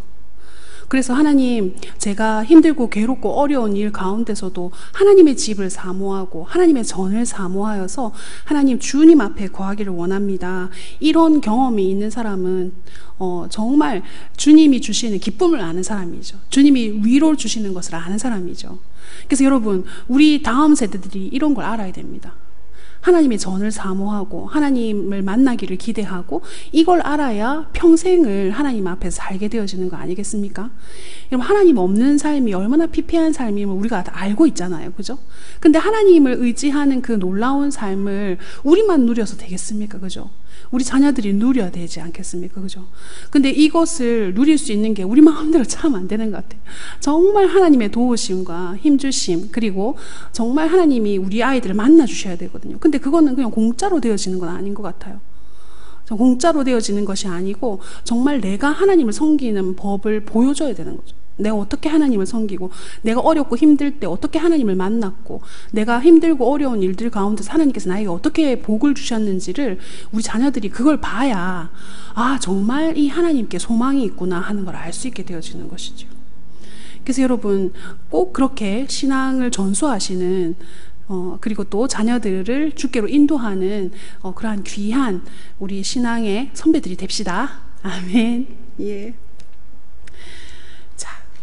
그래서 우리가 살펴볼 말씀들은 많지만 우리 교재 240페이지에 보시면요, 기존 책은 236페이지입니다. 예, 여기서 하나님의 속성, 그러니까 신성에 대해서 나오는 부분이 있습니다. 시편 139편에서 배우는 하나님의 속성 보이시죠? 여기 위에서 두 번째 탭 이렇게 갈색 글자로 보이잖아요. 신론이라고 되어 있는데요.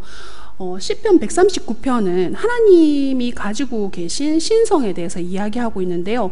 두 가지로 나누어져요. 하나님이 가지고 있는 신성은 첫 번째로는요, 사람과 공유할 수 없는 속성, 신성을 가지신 거요. 그리고 두 번째는 사람하고 공유하는 신성을 가지신 거예요. 그러니까 속성이죠. 그래서 첫 번째는 사람하고 공유할 수 없는 것은 무엇이냐. 여기 보시면 첫 번째는 초월성이에요. 초월성. 그것을 초월성이라고 하는데, 그 초월성은 1절부터 6절까지는 전지전능 하신 하나님의 성품. 이거는 사람하고 나눠 가질 수 없죠. 사람이 전지전능할 수 없잖아요. 두 번째, 무소부재. 어디에나 계시는 7절부터 12절까지의 내용에 나오는 무소부재하신 하나님, 어디에나 계시는 하나님을 얘기하는 거죠. 그리고 세 번째는 영원 불변하시는 하나님. 이 세 가지 속성을 우리가 이 시편 139편에서 볼 수 있는데요. 이 내용들을 살펴보면서 이 하나님만이 갖는 특성인 이 신성을 우리가 조금 더 살펴보는 게 필요한데요. 전지전능은 아까 우리가 뭐라고 했냐면 모르는 것이 없다는 거예요. 하나님께서는 모르는 게 없다. 그래서 능력에 있어서 못하시는 것이 없다는 거예요. 능력이 못하는 것이 없으신 분이신데, 여러분 빌립보서 4장 13절 우리 한번 찾아볼까요? 빌립보서 4장 13절. 예. 빌립보서 4장 13절에 보면 여러분, 우리 장로님 한번 읽어주세요.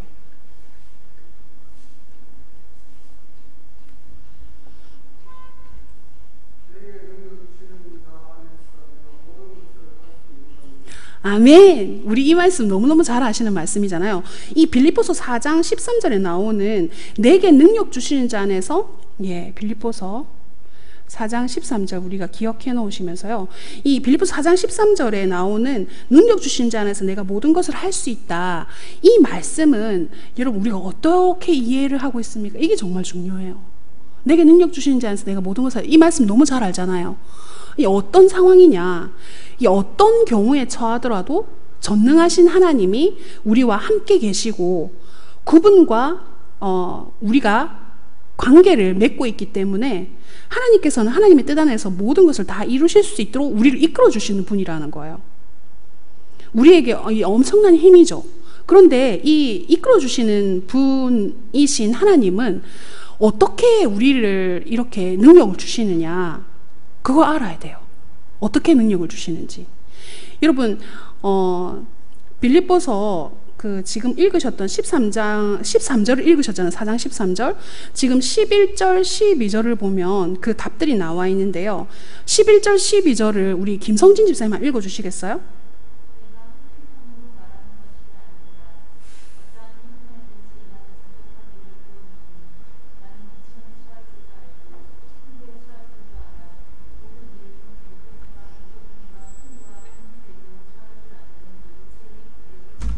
아멘. 여기서 보시면 11절 12절이 왜 답이 되어지느냐, 여러분 11절 12절에서 나타나신 하나님은 무엇이냐, 이 바울의 모든 상황들을 해결해 주시는 분이 아니시라는 거예요. 모든 상황들을 해결해 주셨기 때문에 바울이 내게 능력 주시는 자 안에서 내가 모든 것을 할 수 있다 이렇게 얘기하는 게 아니라는 거예요. 그러면 하나님이 주시는 능력이란 것은 무엇이냐, 모든 환경을 이길 수 있는 마음을 주신다는 거예요. 그래서 지금 바울이 고백하는 건 뭡니까? 나는 어떤 형편에 있든지 나는 자족하기를 배웠다는 거예요.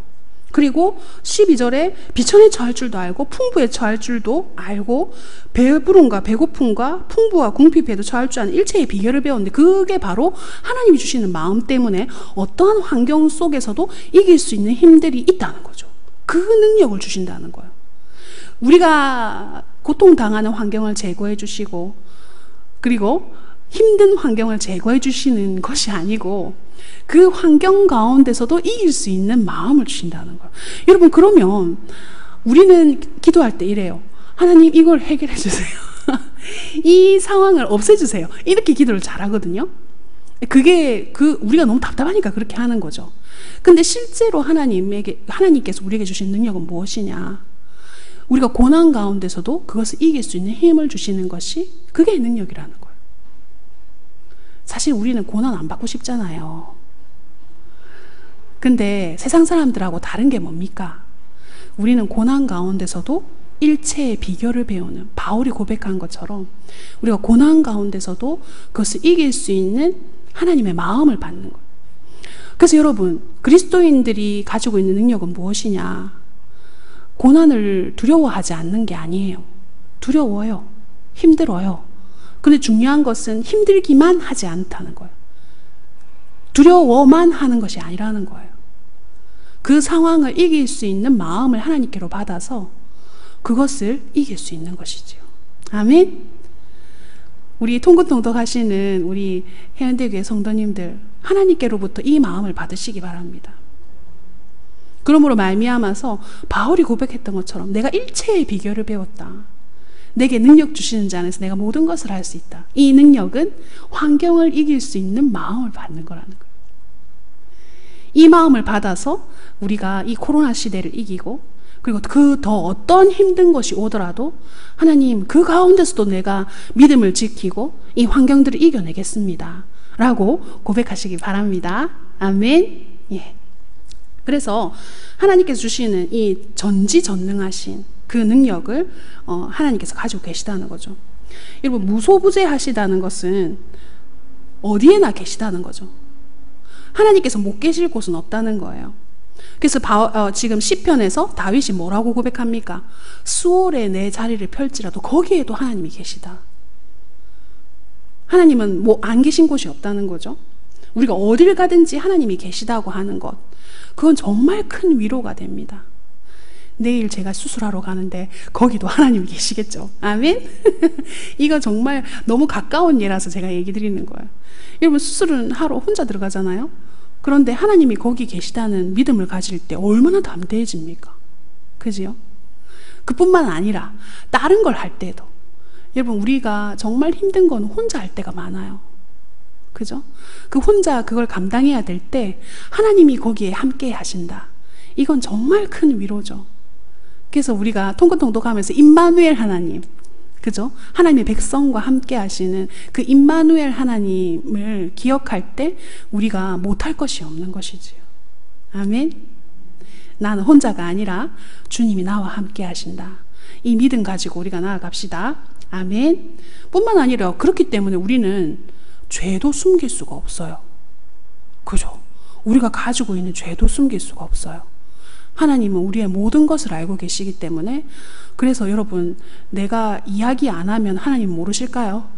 다 알고 있습니다. 다 알고 있어. 그렇기 때문에 빨리 토설하십시오. 빨리 재고백하시고 빨리 회개하시기 바랍니다. 예. 그래서 죄를 감출 수가 없어요. 그런 하나님 앞에 우리가 빨리 토설해서 하나님의 위로를 얻고 하나님의 도우심을 얻고 하나님과 함께 그렇게 하는 것이 중요하지요.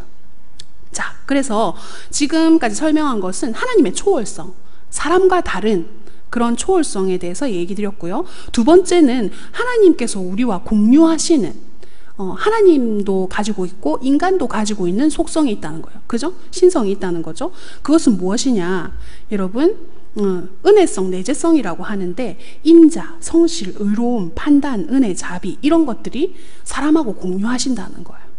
그럼 우리 안에 이러한 인자와 신실, 의로움, 판단, 은혜, 자비, 이런 것들이 우리 안에 있어야 된다는 거죠. 자, 그래서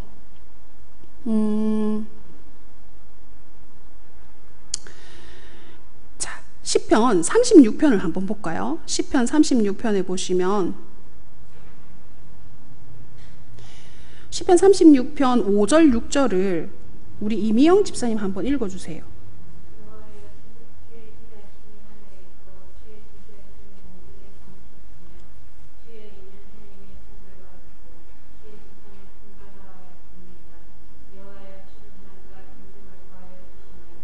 아멘.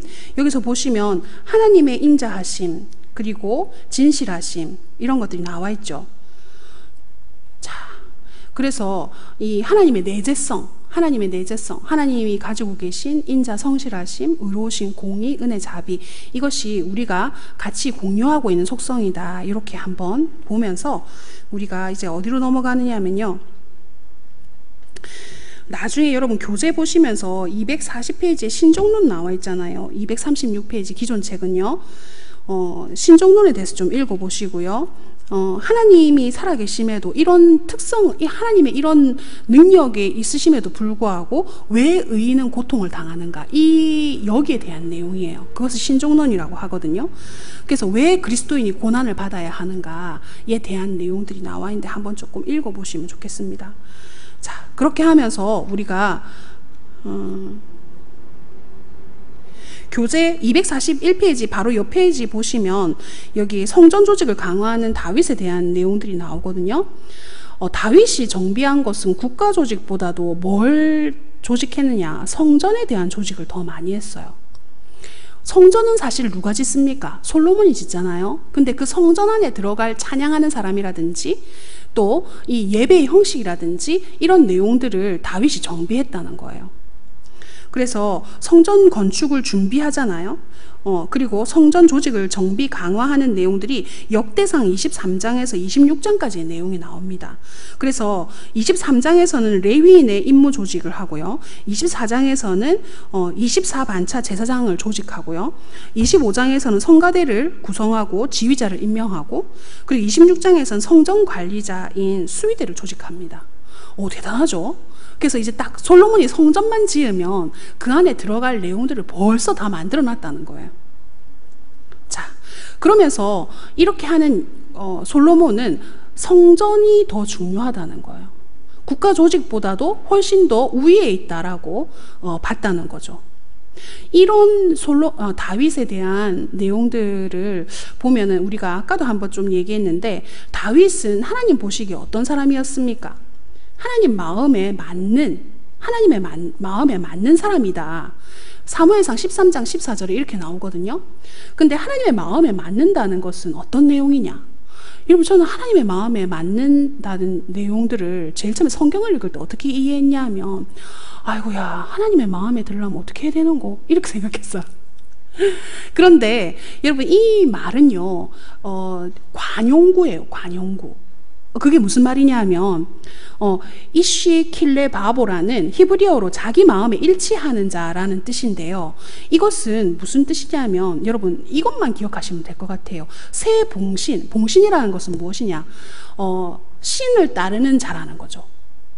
그래서 다윗은 하나님께 충성하는 자였다는 거예요. 하나님께 충성하는 자. 여러분, 이것은 우리가 아무리 노력해도 하나님의 마음에 맞을란가 안 맞을란가 모르는 게 아니고 확실하게 하나님의 마음에 맞도록 살 수 있다는 거예요. 어떻게? 하나님께 충성하면 되는 거예요. 하나님께 충성하는 자였다는 거예요. 여러분, 그래서 하나님 마음에 맞는다라는 이 단어는 우리가 막 노력해서 하나님의 마음에 맞추려고 하는 그거이기도 하지만 실제로는 하나님의 마음에 맞는지 안 맞는지 우리가 모르는 게 아니고 확실히 알 수 있다는 거예요. 어떻게? 우리가 하나님께 충성하면 되는 거예요. 그러면 그게 하나님의 마음에 합한 자라는 거예요. 이거는 관용구라는 거죠. 관용구. 하나님의 마음에 맞는 사람이 따로 있는 게 아니고 하나님의 마음에 맞도록 우리가 충성하면 그게 바로 하나님 마음에 맞는 사람이라는 거예요. 그럼 여러분, 반대로 생각해 보세요. 그러면 사울은 하나님의 마음에 맞았습니까? 안 맞았습니까? 안 맞았어요. 왜? 충성하지 않았다는 거죠. 하나님께. 하나님의 말씀에 충성하지 않았다는 거예요. 예? 따라오고 있죠? 예? 자, 그래서 이렇게 살펴보면서 우리가 이제 어디로 갈 거냐면 좀 넘어가서요. 열왕기상으로 갈 거예요. 우리 교재 244페이지, 기존 책은 240페이지 보시면 되겠습니다.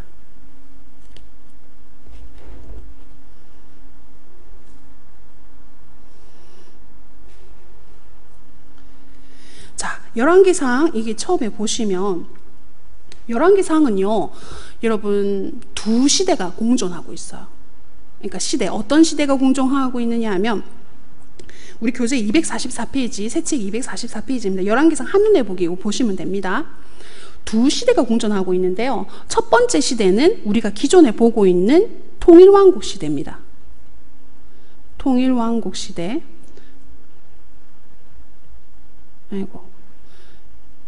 통일왕국 시대인데 통일왕국 시대 뒤에 나오는 시대가 무슨 시대입니까?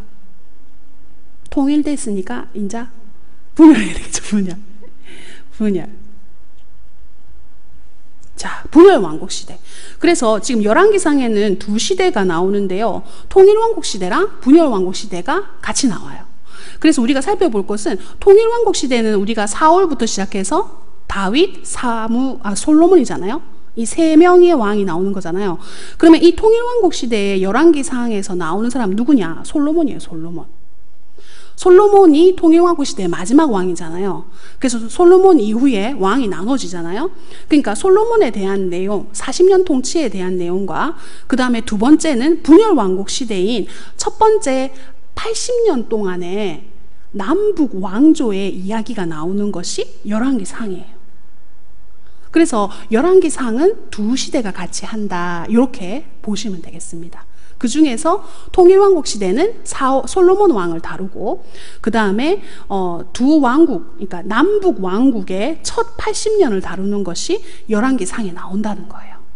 그런데 여러분, 이 두 왕국의 첫 80년 안에서 어떤 내용들이 나오느냐, 그 왕들이 했던 내용들이 쭉 이야기로 적혀져 있거든요. 그런데 여기에서 남북 왕들이 무엇을 기준으로 해서 좋은 왕, 나쁜 왕 나눠지는지를 우리가 알아야 돼요. 보시면 여러분, 여기서 보시면 이런 말들이 계속 반복되어져요. 어떤 말이냐 하면, 자, 이거 지우고,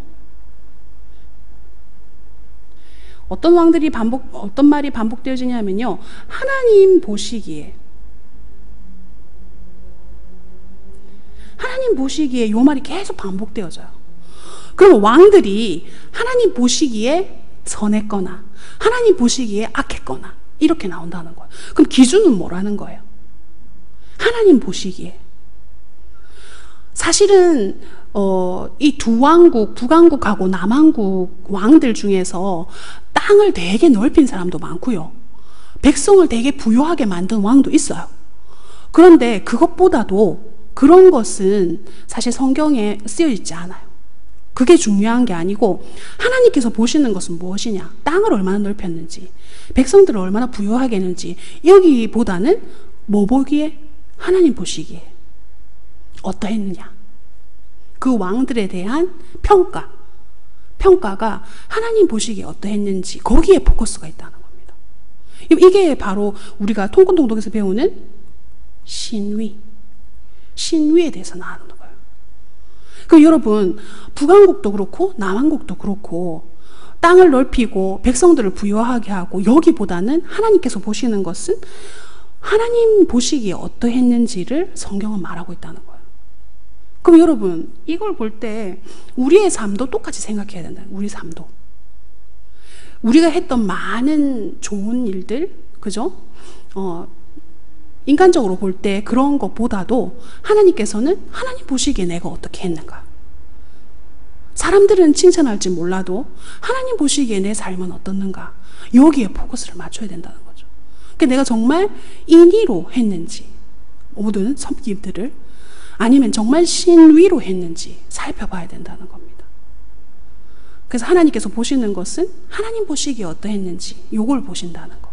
왕들도 그렇게 판단하고 계시다는 거. 그걸 봐야 되겠죠. 그래서 이 열왕기상이 가지고 있는 구속사적인 의미는 무엇이냐.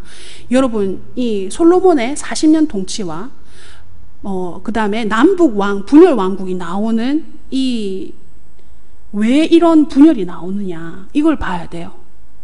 그건 왜 그렇습니까? 솔로몬이 어떻게 했어요? 솔로몬이 실정을 했죠. 실정. 정치를 실패했다는 겁니다. 사실은 솔로몬은 엄청 나라를 넓게 만들었어요. 그리고 조약도 많이 맺었어요. 다른 나라하고. 그런데도 불구하고 나라가 나뉘어졌어요. 왜요? 솔로몬이 우상숭배했어. 우상숭배. 여러분, 나중에 그 솔로몬의 빛과 그림자를 우리가 볼 거거든요.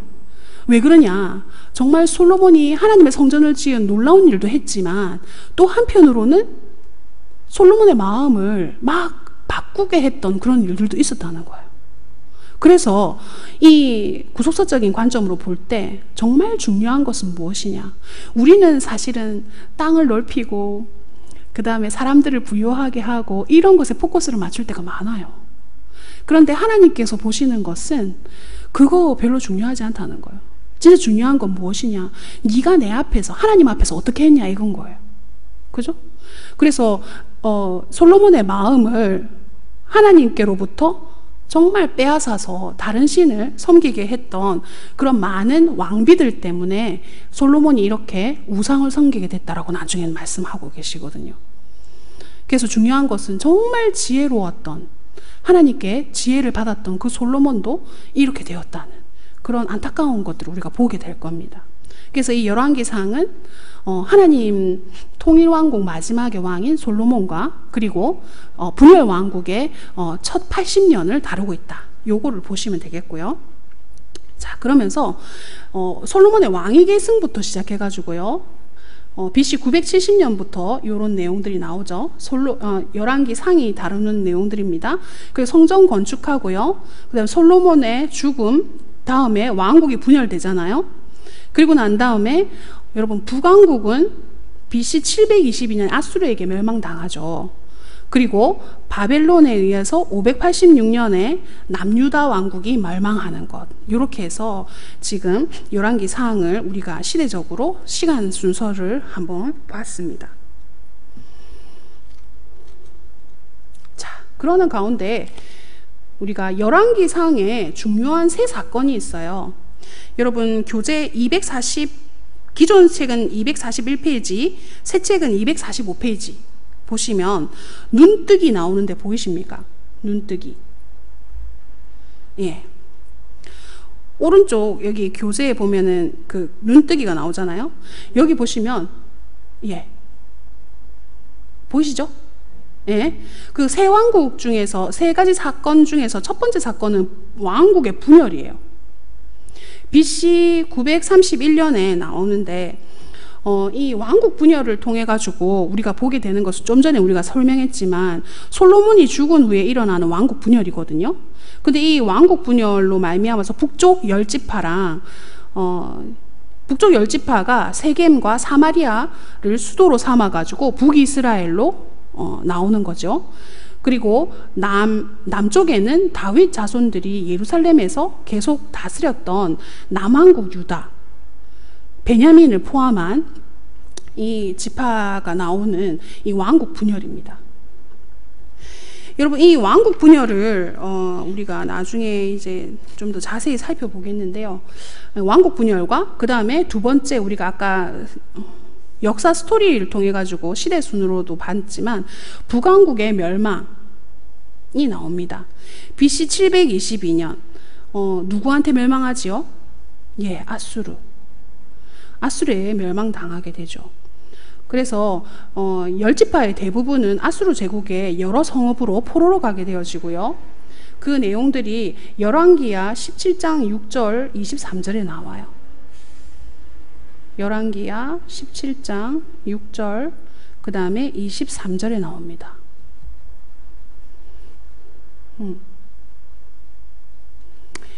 우리 한번 찾아볼까요?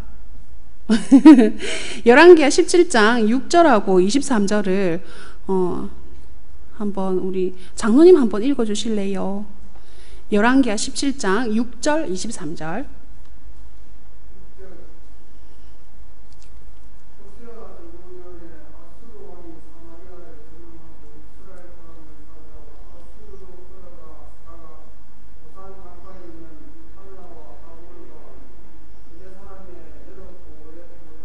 예, 23절.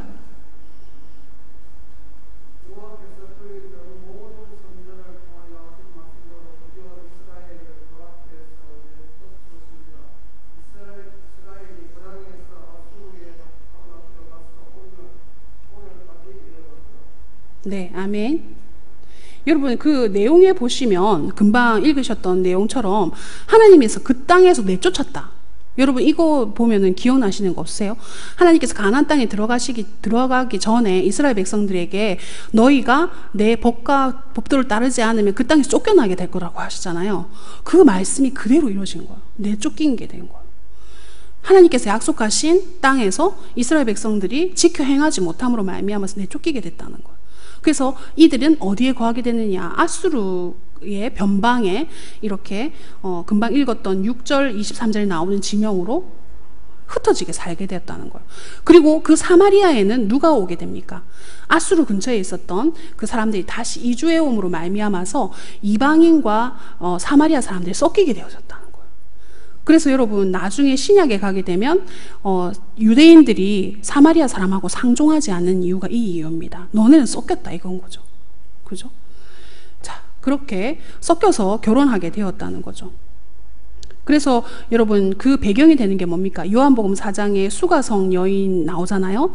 그때 예수님이 물 좀 달라니까 그러잖아요. 그 여자가 뭐라고 합니까? 당신은 유대인인데 왜 내한테 물 달라 합니까? 이렇게 얘기하잖아요. 그 배경이 되는 것이 이 일입니다. 자, 이렇게 보시고요. 그 다음에 세 번째 중요한 사건은 남왕국 멸망이에요. BC 586년에 누구한테 멸망합니까? 바벨론, 그죠? 바벨론으로 멸망하면서 바벨론 포로로 끌려가게 되죠. 그래서 유대인 중에 엄선된 사람들이 1차, 2차, 3차로 바벨론에 잡혀가게 되죠. 그런 내용들을 우리가 알 수 있게 되죠. 그러면서 여러분 이스라엘 백성들이 이렇게 바벨론에 끌려가게 되는 이유가 무엇이냐면 이스라엘 백성 왕들의 이스라엘 백성과 왕의 죄악 때문인데요. 그 내용들이 정말 결정타가 있습니다. 결정타. 무엇이냐면 열왕기하 왕하 24장 3절 우리 왕하 24장 3절 우리 한번 미영 집사님 한번 읽어주시겠어요?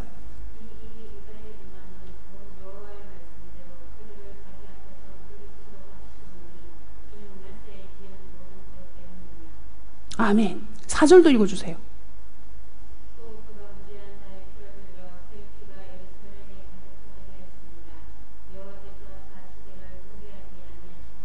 아멘. 그러면 여러분 하나님께서 이렇게 결정하신 이유는 뭐냐? 므낫세의 제약. 므낫세 왕의 제약 때문이라는 거예요.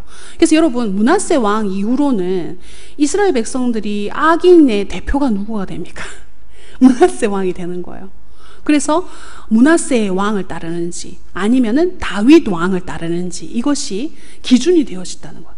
악인의 기준은 누구냐? 므낫세 왕. 선인의 기준은 누구냐? 다윗. 이렇게 되는 것이죠. 그래서 우리가 열왕기에 나오는 이 세 가지 사건, 왕국 분열과 북왕국의 멸망, 남왕국의 멸망을 우리가 조금 기억해야 됩니다. 자, 그러면은 이제 시대가 조금 눈에 들어오시게 되겠죠. 자, 눈뜨기에서 이렇게 설명되어 있는 것들을 조금 보시면 더 좋겠습니다.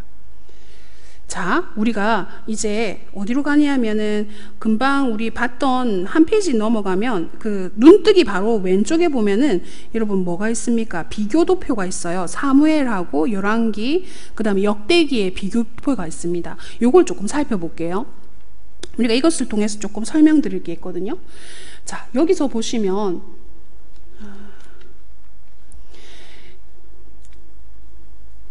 먼저 이제 역대기의 특징이 있어요. 역대기의 특징을 우리가 조금 살펴볼 텐데, 이 역대기가 나오는 요 부분하고 그 다음에 사무엘하고 열왕기하고 나오는 부분들이 둘 다 왕의 이야기들을 쓰고 있어요.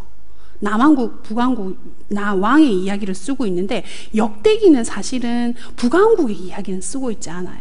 그 이유들이 무엇이냐면 이 관점이 있거든, 관점. 이 관점이 사무엘 열왕기는 예언자적인 관점이고 역대기는 제사장적인 그러니까 그 관점이 있는데요. 이렇게 보게 되어지는 이유가 있어요. 뭐냐면 역대기는 포로 시대로 갔다가 돌아온 사람인 에스라가 썼거든요. 에스라가 이 말씀을 쓰면서 포로로 끌려갔던 이 이스라엘 백성들에게 다시 정체성을 회복하기 위하여 썼던 것이 역대기입니다. 그렇기 때문에 성전 중심적으로 그리고 유다 중심적으로 기록했다는 거예요. 근데 사무엘하고 열왕기는 양왕조라는 게 뭐냐면 북이스라엘, 남유다 두 왕조를 다 기록하고 있다는 거예요. 근데 역대기는 유다 왕족만 기록하고 있다는 거죠. 왜요? 북이스라엘은 내 악만 행했으니까 뺐다는 거예요. 자, 그리고 중요한 것은 사무엘하고 열왕기는 왕권을 강조하지만 역대기는 성전, 하나님과의 관계를 나타내는 성전에 더 관심이 있고 그것을 회복하기로 원했다는 거예요. 그래서 역대기 같은 경우에는 1장부터 9장까지가 이스라엘 정체성을 규명하는 족보로 시작하게 됩니다. 우리가 과연 어디서부터 어떤 사람들이냐, 우리는 그냥 포로로만 사는 포로가 아니라는 거예요. 포로가 된 이유들이 있다는 거죠. 그것을 설명하기 위해서 1장부터 9장까지는 이스라엘 정체성을 규명하는 족보로 시작한다는 거죠. 그리고 다윗과 솔로몬을 주로 부각해요. 역대기가. 그래서 선한 왕을 더 부각함으로 말미암아서 남왕국의 정통성만 인정하는 것을 우리가 볼 수 있습니다. 이렇게 간단하게만 하고요. 우리가 이제 어디로 넘어가냐면 솔로몬을 살펴보도록 하겠습니다.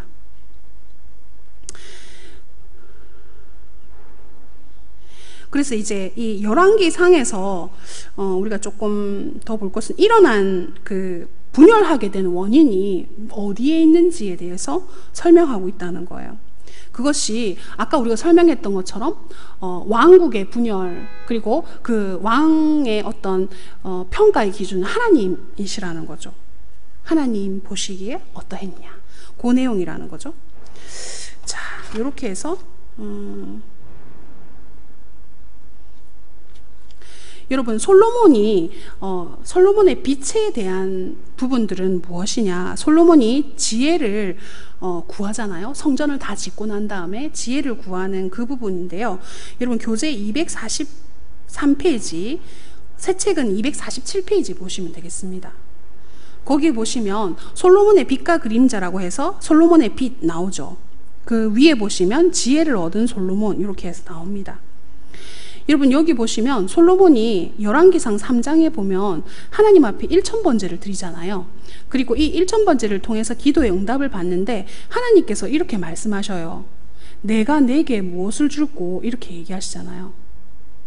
예, 내가 내게 무엇을 줄고 너는 구하라, 이렇게 말씀하시죠.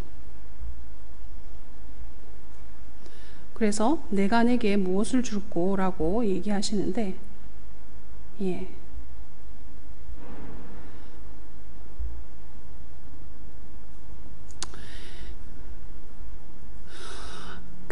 이 말에 솔로몬이 뭘 이야기합니까? 예,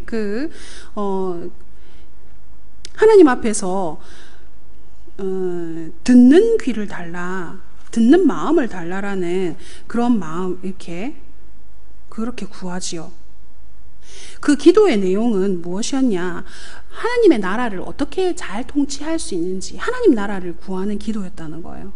그래서 하나님의 나라가 견고히 설 수 있는 지혜를 구하는 기도를 했기 때문에 하나님께서는 백지수표의 응답을 주셨다는 거예요. 백지수표. 말만 들어도 왠지 흐뭇해지는 백지수표의 응답을 주셨는데, 여러분, 그것은 뭡니까? 너는 구해라는 거예요. 뭐든지 내가 구한 대로 다 주겠다. 그죠? 근데 구한 대로 다 주시는 것이 여러분 무엇이었습니까? 하나님께서 구한 지혜도 주시고 네가 구하지 아니한 부하기도 주겠다라고 약속하셨잖아요. 그죠? 그래서 하나님께서는 솔로몬의 기도를 정말 기쁘게 받으셨다는 거죠. 여러분, 이것을 할 때 다 솔로몬이 지혜를 구했을 때 하나님께서 이렇게 응답해 주셨는데요. 이것은 바로 마태복음 6장 33절에 하고 너무너무 똑같다는 거예요. 그죠? 우리 김성진 집사님 마태복음 6장 33절 한번 읽어주세요.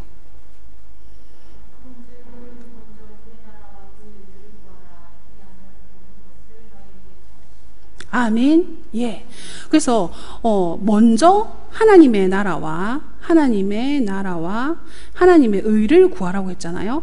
이 두 가지를 할 때에 하나님께서 모든 것을 채워주신다고 이야기하셨던 것처럼 솔로몬에게 백지수표의 응답이라는 것은 결국에는 지혜도 주시고, 그리고 네가 구하지 않은 부하기도 주겠다. 하나님께서 그렇게 약속하셨다는 거죠. 자, 그래서 이것을 포괄적으로 좀 우리가 이해할 필요가 있는데요. 이제 하나님의 나라와 하나님의 의를 구하는 것은 바른 관계예요. 바른 관계. 누구와의 바른 관계입니까? 하나님과 우리와의 바른 관계예요. 우리가 하나님의 의와 하나님의 나라를 구한다는 것은 하나님이 기뻐하시는 것을 먼저 구한다는 거죠. 그것은 하나님과의 바른 관계에서 구해진다는 것이지. 그래서 그렇기 때문에 이것을 우리가 먼저 이 하나님과의 바른 관계 가운데서 하나님의 나라와 하나님의 의를 구할 때 예수님께서 약속하셨던 것처럼 모든 것을 주시겠다라고 하신 약속을 우리가 받게 된다는 거죠. 그래서 우리에게 모든 것을 너희에게 더하시겠다라고 약속하셨던 그 말씀을 우리가 하나님께서 먼저 말씀해 주신다는 거죠. 그래서 여러분, 솔로몬이 하나님 앞에 구했던 것은 그 지혜의 마음인 레브쇼메하으라는 듣는 마음이거든요. 듣는 마음. 이것은 우리가 조금 더 깊게 생각해 보면 백성들의 송사, 그러니까 재판을 듣고 그것을 판결하는, 이해하는 마음을 구했다는 거예요. 그래서 역대하 1장 10절에는 지혜와 지식에 대한 호크마와 야다으라는 이 두 가지의 어떤 것을 구했다는 거죠. 어디에 나오냐면은 역대하 10장 1절에 그 내용들이 아니죠. 1장 10절입니다. 죄송합니다. 1장 10절. 1장 10절에 보면은 요 내용들이 나온다는 거예요. 이미영 집사님 혹시 이거 찾으셨어요? 역대 1장 10절? 예, 한번 읽어 주실래요?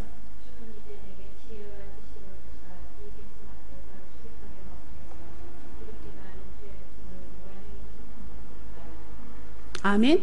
그래서 여기서 말하는 솔로몬이 지혜와 지식이라는 것은 호크마와 야다인데, 이것이 통치와 관련해서 사용할 때는 호크마고요.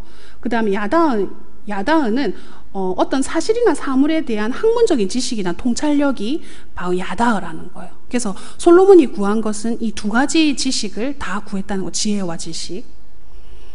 자, 그래서 백성을 이끄는 리더십을 어떻게 해야 되는지, 이것은 곧 뭡니까? 하나님이 원하시는 바대로 통치할 수 있는 능력을 달라고 한 거나 똑같다는 거예요. 그럼 여러분, 아까 우리가 살펴봤던 하나님의 나라와 하나님의 의를 구하라는 것은 무엇이냐? 결국은 우리가 이 땅에서 어떻게 하면 하나님의 뜻대로 살 수 있는지를 구하는 거와 같다는 거예요.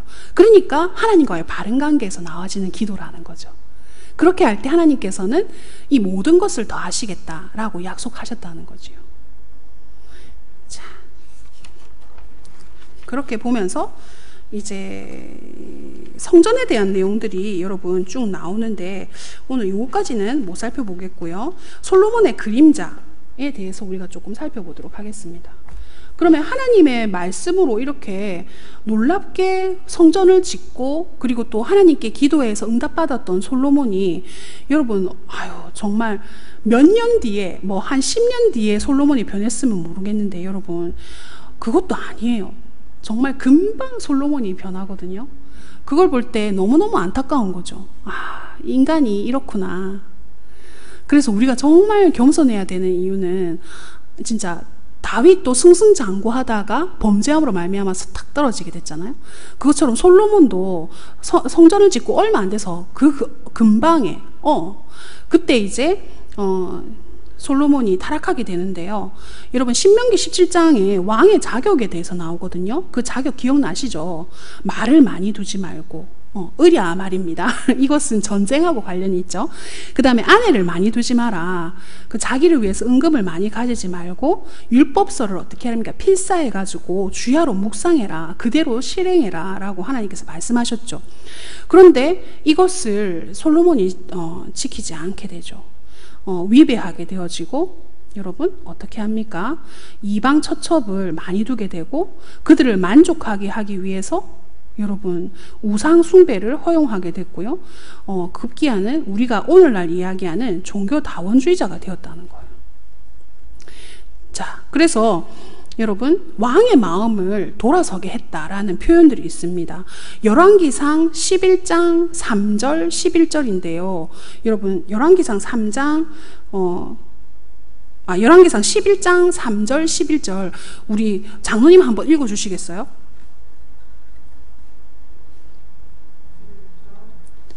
예, 3절 11절.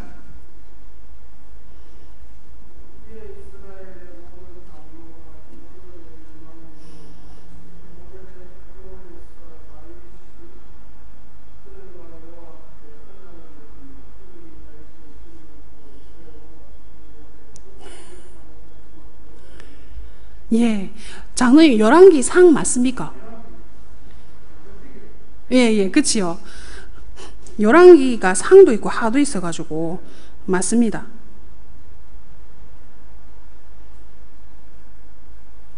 (11장 3절) 한번 읽어주시지요.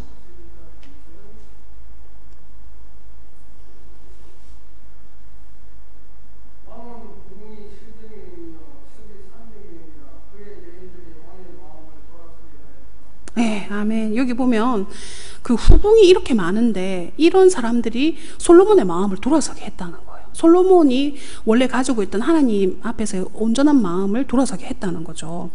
그리고 여러분 그 열왕기상 4장 22절 23절에 보면 솔로몬이 있잖아요. 하루 먹은 음식이 무엇인지를 이야기하고 있어요.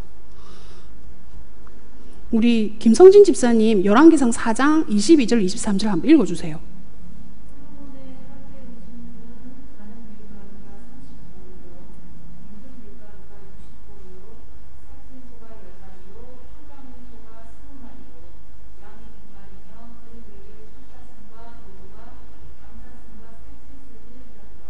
아멘. 여기 보시면 솔로몬이 이거 뭐냐 여러분 지나친 사치 그리고 건축 사업 때문에 국민에게 막중한 부담감을 줬다는 거예요. 지나친 사치와 그죠? 그래서 역대상 4장 22절 23절에 보면 여러분 솔로몬이 다 먹겠습니까? 이거 다 못 먹죠. 근데 이만큼 매일매일 이렇게 잡았다고 생각해 보십시오. 얼마나 고통스럽겠어요. 백성들 이것을 다 이렇게 하려면 그죠? 그래서 이러한 사치나 이런 것 때문에 국민들에게 막중한 부담감을 주었다는 거예요. 이제 이런 상황 가운데 솔로몬의 마음이 돌아서게 되었는데 그 솔로몬의 인의의 결과가 어땠을까? 아까 우리 다윗의 인의의 결과도 봤잖아요. 그래서 솔로몬의 인의의 결과는 열왕기상 지금 11장 10절에서 13절까지의 내용인데요. 지금 아까 우리 장로님 열왕기상 11장 찾아놓으셨죠? 열왕기상 11장 9절을 한번 읽어주세요.